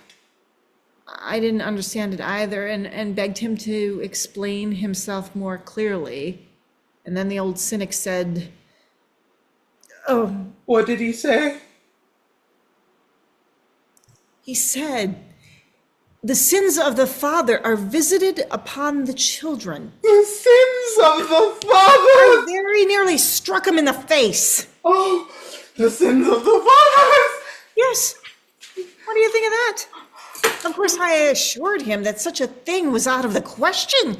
But do you think he gave in? No, he stuck to it, and it was only when I produced your letters and translated the passages relating to father. But then? Then, of course, he had to admit that he was on the wrong track. And so I learned the truth, the incomprehensible truth. I ought not to have taken part with my comrades in that light-hearted, glorious life of theirs. It had been too much for my strength. So I had brought it upon myself. Oswald! No! No, do not believe it. No other explanation was possible, he said. That's the awful part of it. Incurably ruined for life. By my own heedlessness. And that I meant to have all that I meant to have done in the world. I never dare think of it again. I'm not able to think of it. Ah, if I could only live over again and undo all I have done.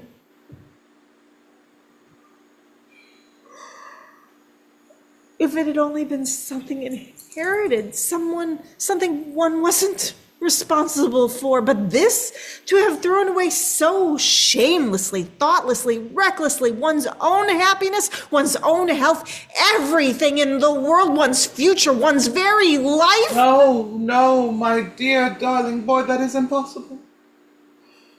Things are not so desperate as you think. Oh, you don't know. And then, Mother, to cause you all this sorrow, many a time I've almost wished and hoped that at bottom you didn't care so very much about me. I, Oswald, my only boy, you're all I have in the world, with the only thing I care about. Yes, I see it. When I'm at home, I see it, of course. And that's almost the hardest part for me. Now you know the whole story.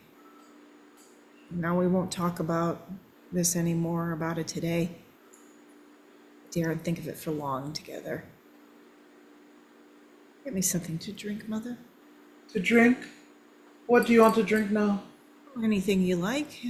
You have some cold punch in the house? Yes, but my dear Oswald. Don't refuse me, Mother. Do be kind now. I must have something to wash down all these gnawing thoughts. And then it's so dark here. And this ceaseless rain, it may go on week after week for months together, never to get a glimpse of the sun. I can't recollect ever having seen the sunshine all the times I've been at home. Oswald, you are thinking of going away from me.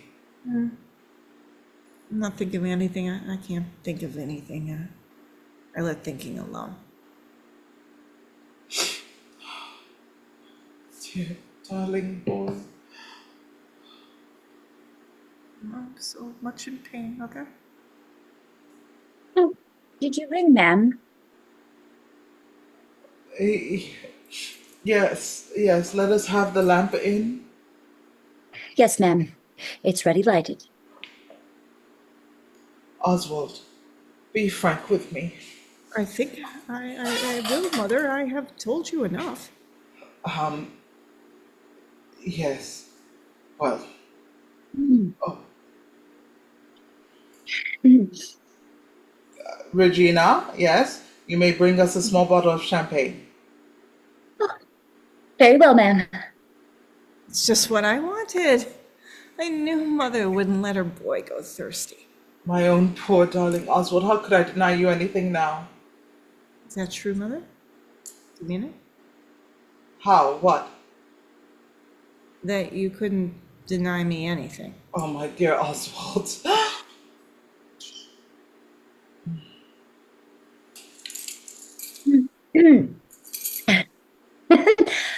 Shall I open it? No, thanks. I'll do it myself.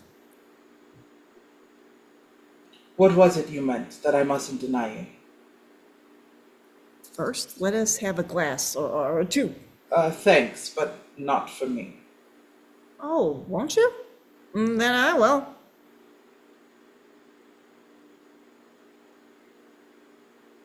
Well? Tell me, I thought you and Pastor Manders seemed so odd, so quiet at dinner today. Did you notice it? Yes.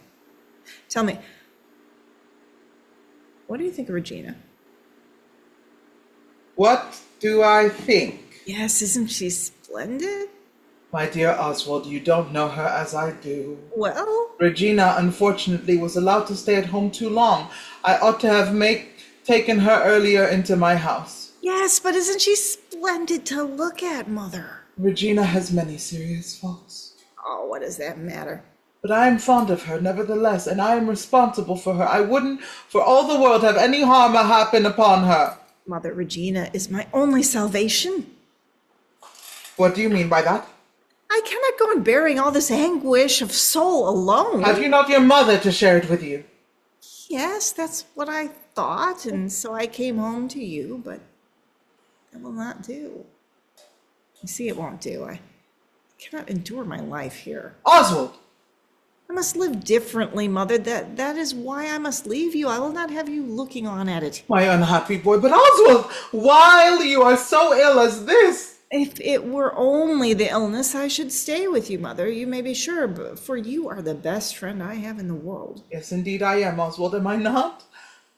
But it's all the torment, the gnawing remorse, and then the great killing dread. Oh, that awful dread. Dread? What dread? What do you mean? Well, you mustn't talk. You mustn't ask me anymore. I don't know. I can't describe it. What is it you want? I want my boy to be happy. That is what I want. He shan't go on brooding over things. Regina! Ah, more champagne, a large bottle. Mother? Do you think we don't know how to live here at home? Isn't she splendid to look at? How beautifully she's built and so thoroughly healthy. Sit down, Oswald. Let us talk quietly together. I dare say you don't know, Mother, that I owe Regina some reparation. You! For a bit of thoughtlessness, or whatever you like to call it. Very innocent, at any rate, when I was home last time. Well? She used to often ask me about Paris, and I used to tell her one thing and another. Then I recollect I happened to say to her one day, "Shouldn't you like to go there yourself?" Well? I saw her face flush, and she said, "Yes, I should like it of all things." Ah, well, I replied it might perhaps be managed, or something like that. And then? Of course, I had forgotten all about it, but the day before yesterday, I happened to ask her whether she was glad I was to stay at home so long. And then she gave me such a look and asked but what's to become of my trip to Paris. Her trip. And so it came out that she had taken the thing seriously, that she had been thinking of me the whole time and had to set to work to learn French. So that was why. Yeah.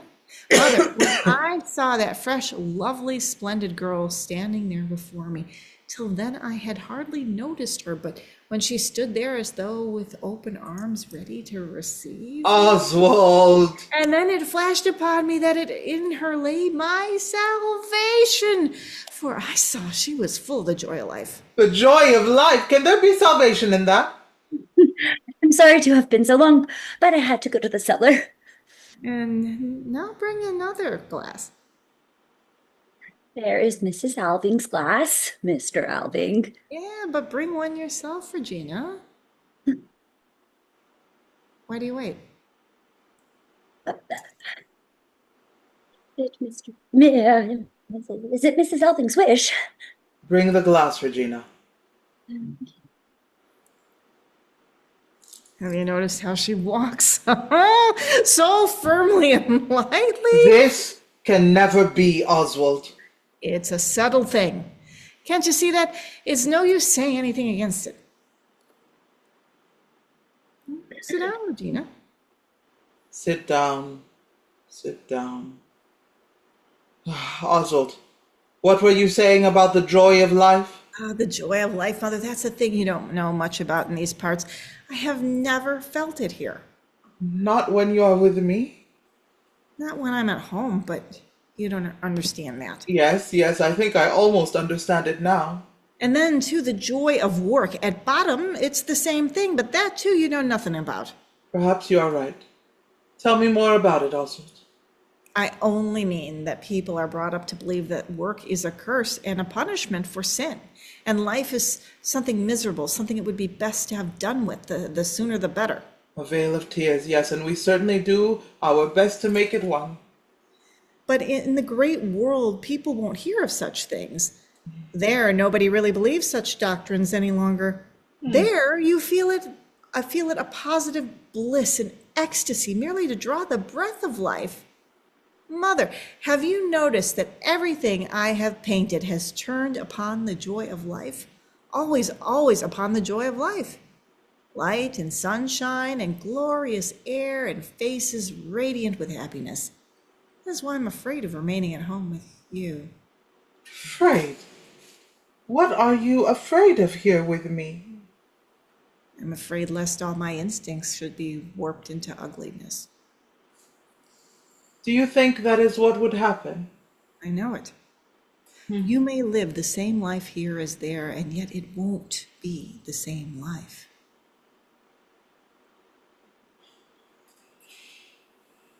Now I see the sequence of things. What is it you see? I see it now for the first time, and now I can speak. Mother, I don't understand you. But perhaps I ought to go? No, stay here. Now I can speak. Now, my boy, you shall know the whole truth, and then you can choose. Oswald, Regina. Hush, the pastor. Oh, goodness. There. We have had a most edifying time down there. So have we. We must stand by ENGSTRAND and his sailors' home. Regina must go to him and help him. No, thank you, sir. What? You here? And with a glass in your hand? Pardon. Regina is going with me, Mr. Manders. Going? With you? Yes, as my wife, if she wishes it. Merciful God! I can't help it, sir. Or she'll stay here if I stay. Here.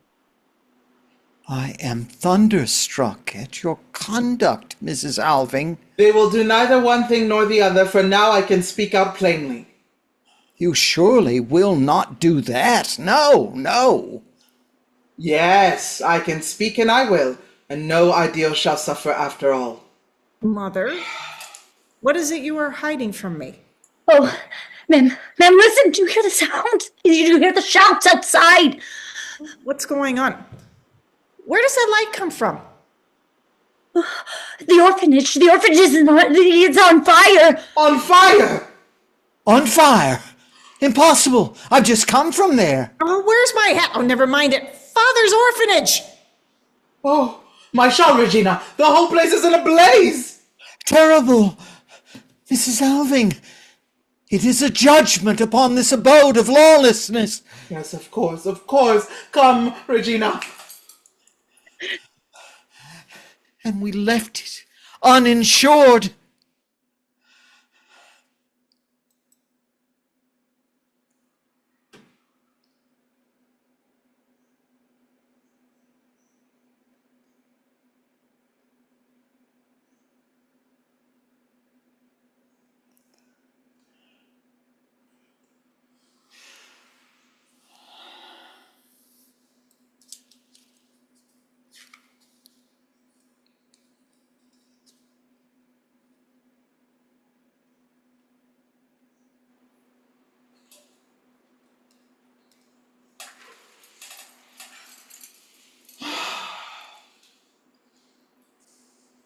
The whole thing burnt.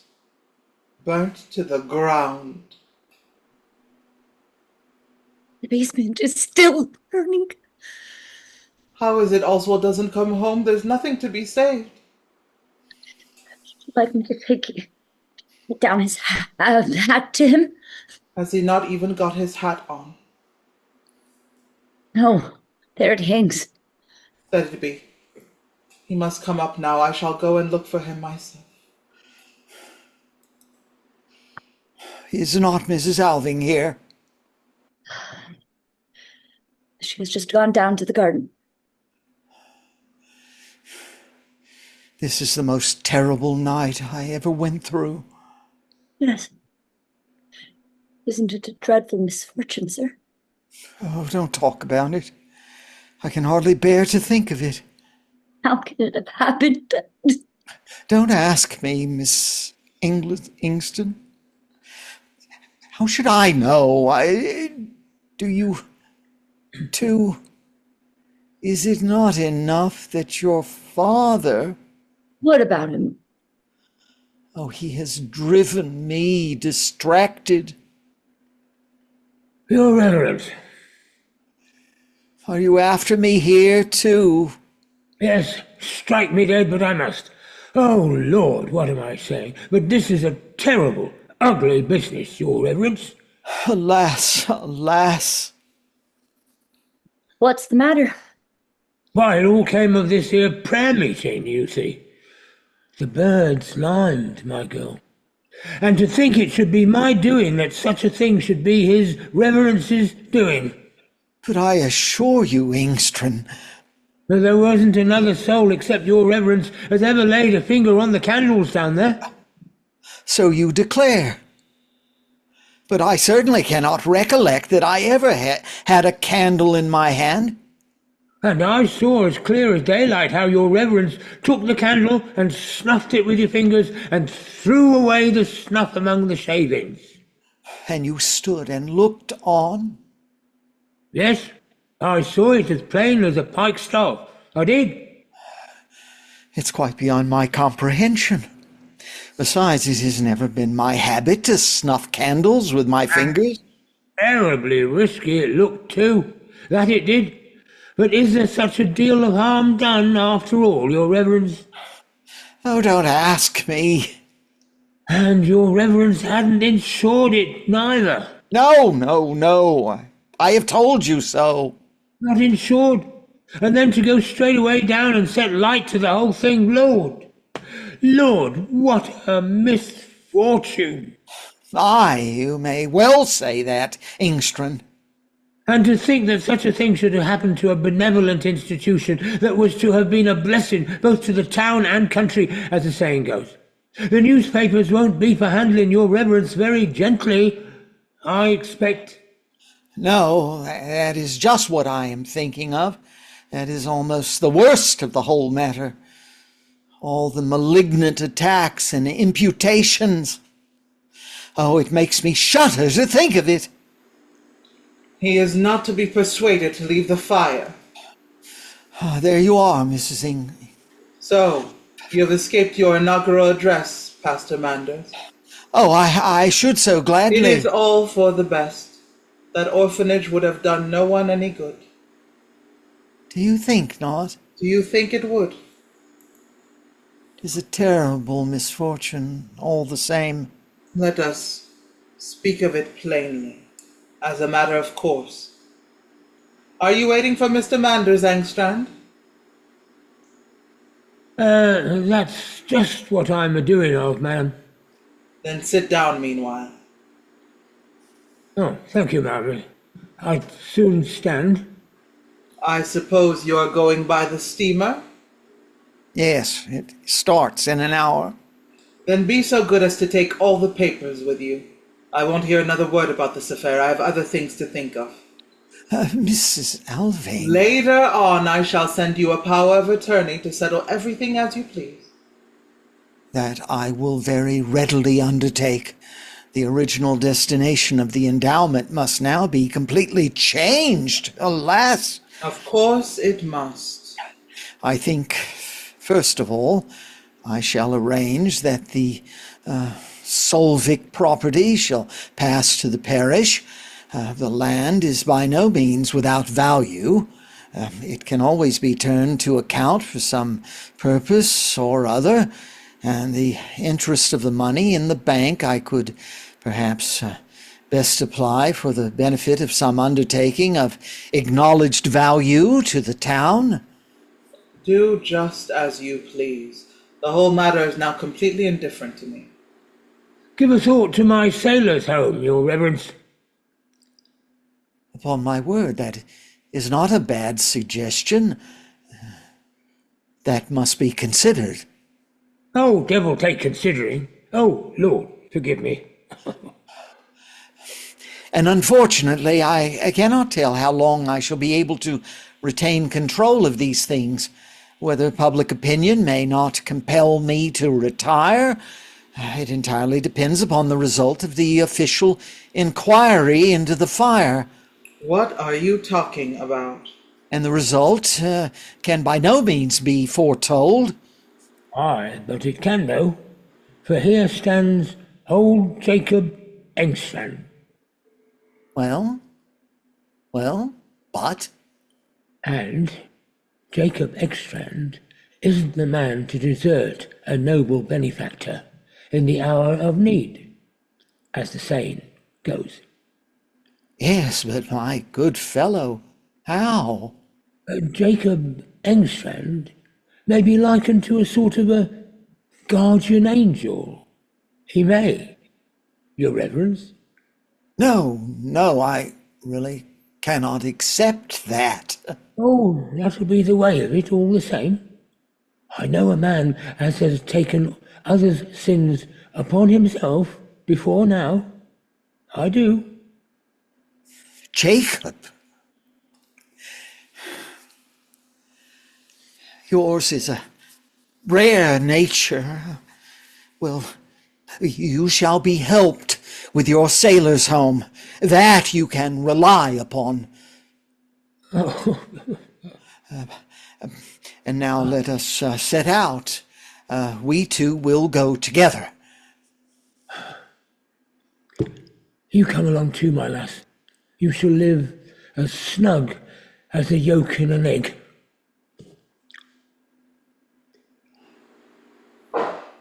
Merci. Goodbye, Mrs. Alving, and may the spirit of law and order descend upon this house, and that quickly. Goodbye, Pastor Manders. Goodbye, my child. And if any trouble should come to you, you know where Jacob ENGSTRAND is to be found. Little Arbour Street, and the refuge for wandering mariners shall be called Chamberlain Alving's home. That it shall. And if so be as I'm spared to carry on that house in my own way, I make so bold as to promise that it shall be worthy of the Chamberlain's memory. Come along, my dear ENGSTRAND. Goodbye. Goodbye. Goodbye. What house was he talking about? Oh, a kind of home that he and Pastor Manders want to set up. It will burn down like the other. What makes you think so? Everything will burn. All that recalls father's memory is doomed. Here am I, too, burning down. Oswald, you ought not to have remained so long down there, my poor boy. I almost think you are right. Let me dry your face, Oswald. You are quite wet. Thanks, Mother. Oh, are you not tired, Oswald? Should you like to sleep? No, not to sleep. I never sleep. I only pretend to. I will come soon enough. Yes, you really are ill, my blessed boy. Is Mr. Alving ill? Oh, do shut all the doors. This killing dread. Close the doors, Regina. There now. I'm going to sit beside you. Yes, do. And Regina shall stay here too. Regina shall be with me always. You will come to the rescue, Regina, won't you? I don't understand. To the rescue? Yes, when the need comes. Oswald, have you not your mother to come to the rescue? No, Mother, that rescue you will never bring me. You. Though, after all, who ought to do it if not you? Why can't you say thou to me, Regina? Why don't you call me Oswald? I don't think Mrs. Alving would like it. You shall have leave to presently, and meanwhile sit over here beside us. And now, my poor suffering boy, I'm going to take the burden off your mind. You, Mother? All the gnawing remorse and self-reproach you speak of. And you think you can do that? Yes, now I can, Oswald. A little while ago you spoke of the joy of life, and at that word a new light burst for me over my life and everything connected with it. I don't understand you.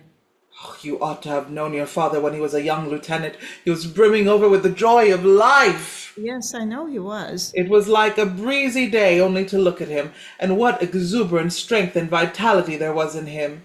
Well? Well, then, child of joy as he was, for he was like a child in those days, he had to live at home here in a half-grown town, which had no joys to offer him, only dissipations.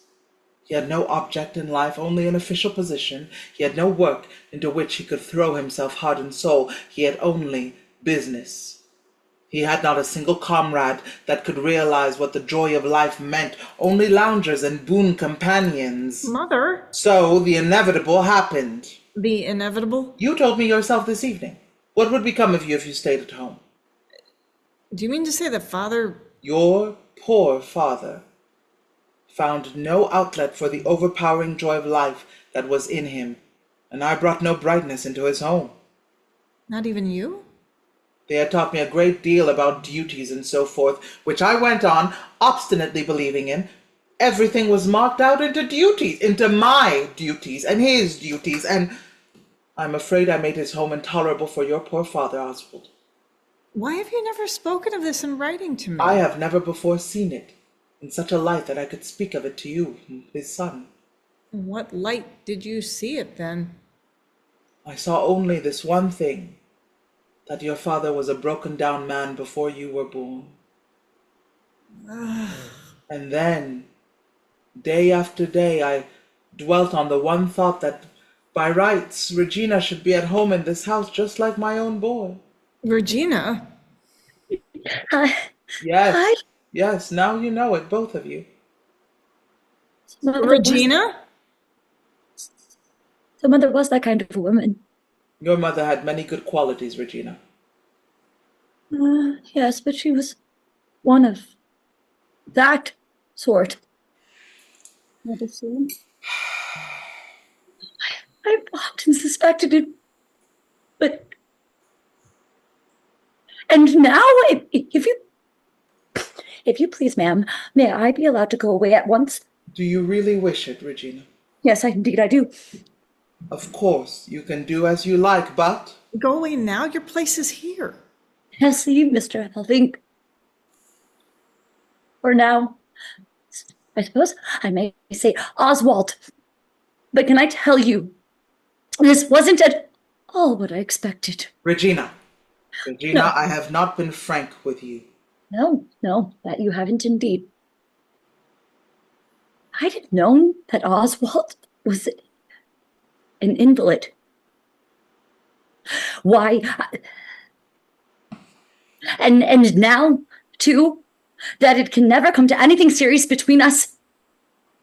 I really can't stop out here in the country and wear myself out nursing sick people. Not even one who is so near to you. That I can't. A poor girl must make the best of her young days, or she'll be left out in the cold before she knows where she is. And I, too, have the joy of life in me, Mr. Alving. Unfortunately, you leave. But don't throw yourself away, Regina.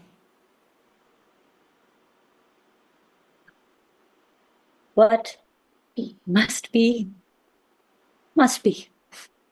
If Oswald takes after his father, I take after my mother, I dare say. May I ask, ma'am, if Pastor Manders knows all about this, all this about me? Pastor Manders knows all about it. Well then, I'd better make haste and get away by the steamer. The pastor is such a nice man to deal with. And I certainly think I've as much right to a little of that money as he has. That brute of a carpenter.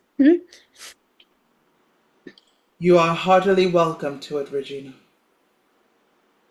I think you might have brought me up as a gentleman's daughter, ma'am, but it would have suited me better. But, oh, pooh, what does it matter? I may come to drink champagne with gentle folks yet. And if you ever need a home, Regina, No, thank you. come thank you. to me. Pastor Manders will look after me, I know. And if the worst comes at the worst, I know one house where every night, where I have every right to a place. Where is that? Chamberlain Alving's home. Regina, now I see it. You are going to your ruin. Oh, stuff. Goodbye. Is she gone? Yes. I think it was a mistake, this. Oswald, my dear boy, has it shaken you very much? All that about father, do you mean? Yes, about your unhappy father. I'm so afraid it may have been too much for you. Why should you fancy that? Of course it came upon me as a great surprise, but it can make no real difference to me. No difference? That your father was so infinitely unhappy? Of course I can pity him as I would anybody else, but... Nothing more. Your own father. Father, I never knew anything of father. I remember nothing about him except that he once made me sick. This is terrible to think of. Ought not a son to love his father whatever happens? When a son has nothing to thank his father for? Has never known him? Do you really cling to that old superstition?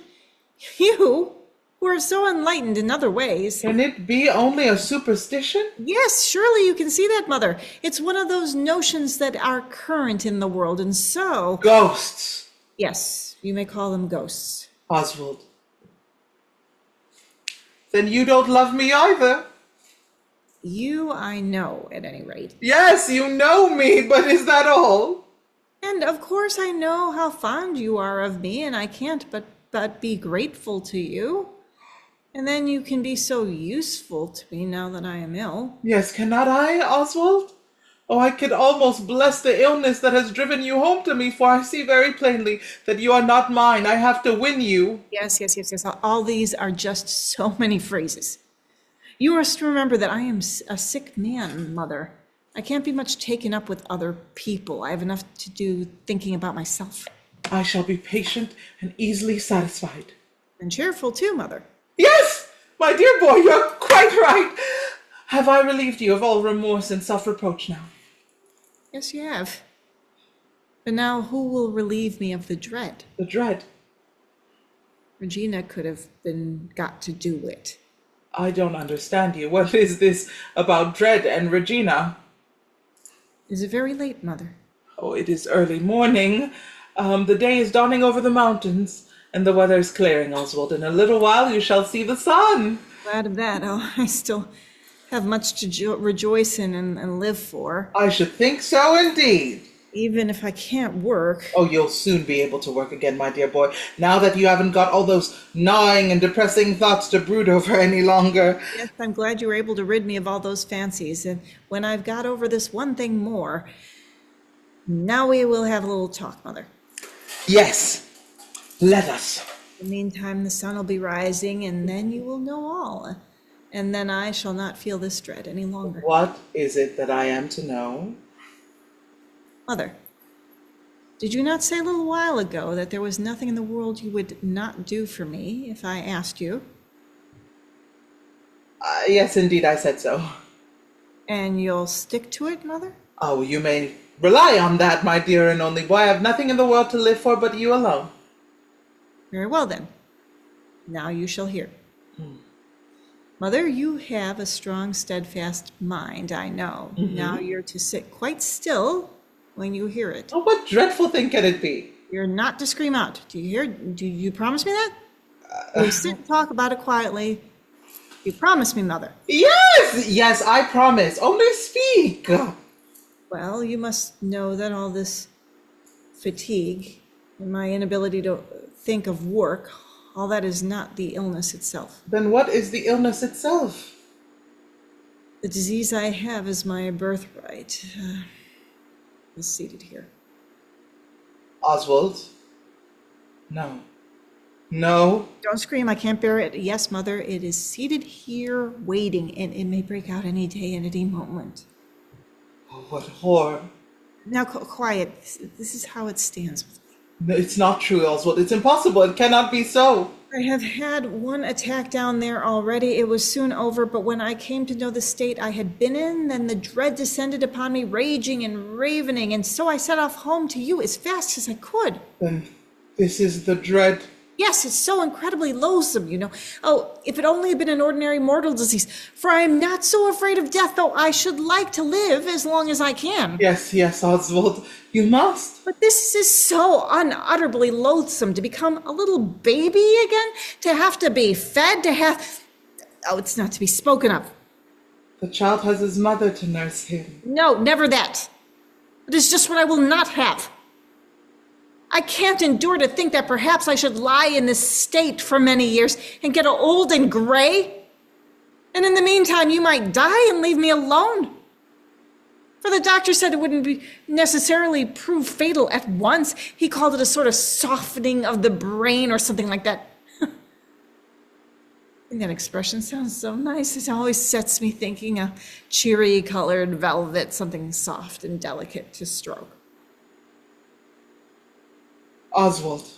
Now you've taken Regina from me. If I could only have had her, she would have come to the rescue, I know. What do you mean by that, my darling boy? Is there any help in the world that I would not give you? When I got over my attack in Paris, the doctor told me when it comes again, and it will, there will be no more hope. He was heartless enough to tell I me demanded it of him. I told him I had preparations to make. And so I had. Mother, do you see this? What is it? Morphia. Oswald, my boy! I've scraped together 12 pilules. Give me the box, Oswald. Not yet, Mother. I shall never survive this! It must be survived. Now, if I'd had Regina here, I should have told her how things stood with me and begged her to come to the rescue at last. She would have done it. I know she would. Never! When the horror had come upon me and she saw me lying there helpless like a newborn baby, impotent, lost, hopeless, past all saving. Never in all the world would Regina have done this. Regina would have done it. Regina was so splendidly light-hearted, and she would soon have wearied of nursing an invalid like me. Then heaven be praised that Regina is not here. Well, then it is you that must come to the rescue, Mother. I! Who should do it if not you? I, your mother. For that very reason. I who gave you life. I never asked you for life. And what sort of life have you given me? I will not have it. You shall take it back again. Help! Help! But do not leave me. Where are you going? To the doctor, Oswald, let me pass. You shall not go out, and no one shall come in. Oh, Oswald, Oswald, my child. Have you a mother's heart for me, and yet can see me suffer for this unutterable dread? Here is my hand upon it. Will you? If it should ever be necessary, but it will never be necessary. No, no, no, no, it is impossible. Let us hope so, and let us live together as long as we can. Thank you, Mother.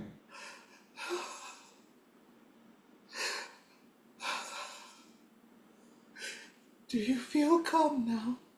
Yes. It has been a dreadful fancy of yours, Oswald, nothing but a fancy. All this excitement has been too much for you, but now you shall have a long rest. At home with your mother, my own blessed boy, everything you point to you shall have just as when you were a little child. There now. The crisis is over. You see how easily it passed? I was sure it would, and do you see, Oswald, what a lovely day we're going to have?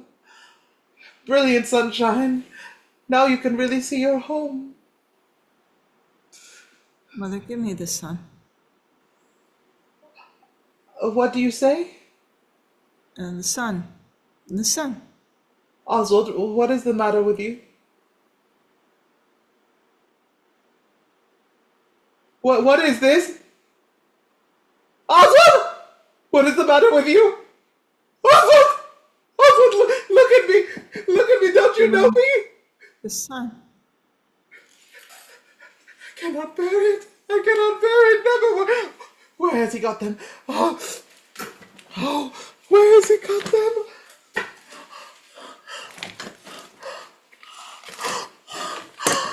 Oh, here.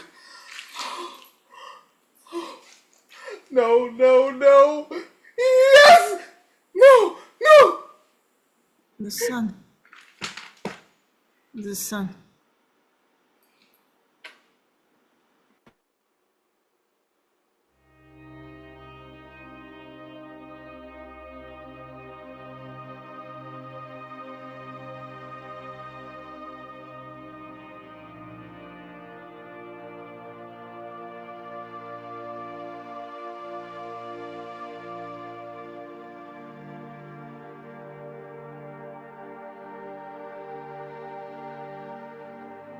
Ghosts by Henrik Ibsen.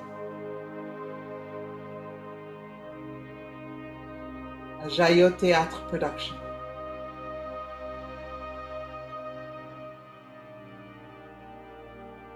Mrs. Helen Alving was played by Jacqueline Elisabeth.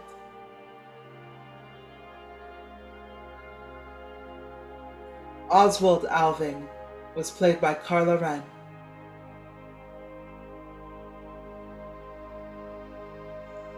Pastor Manders was played by Paul Uhler.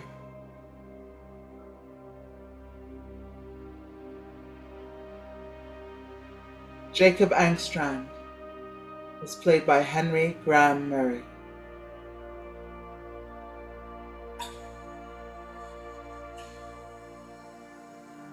And Regina ENGSTRAND was played by Hayley Elisabeth Beiermeister.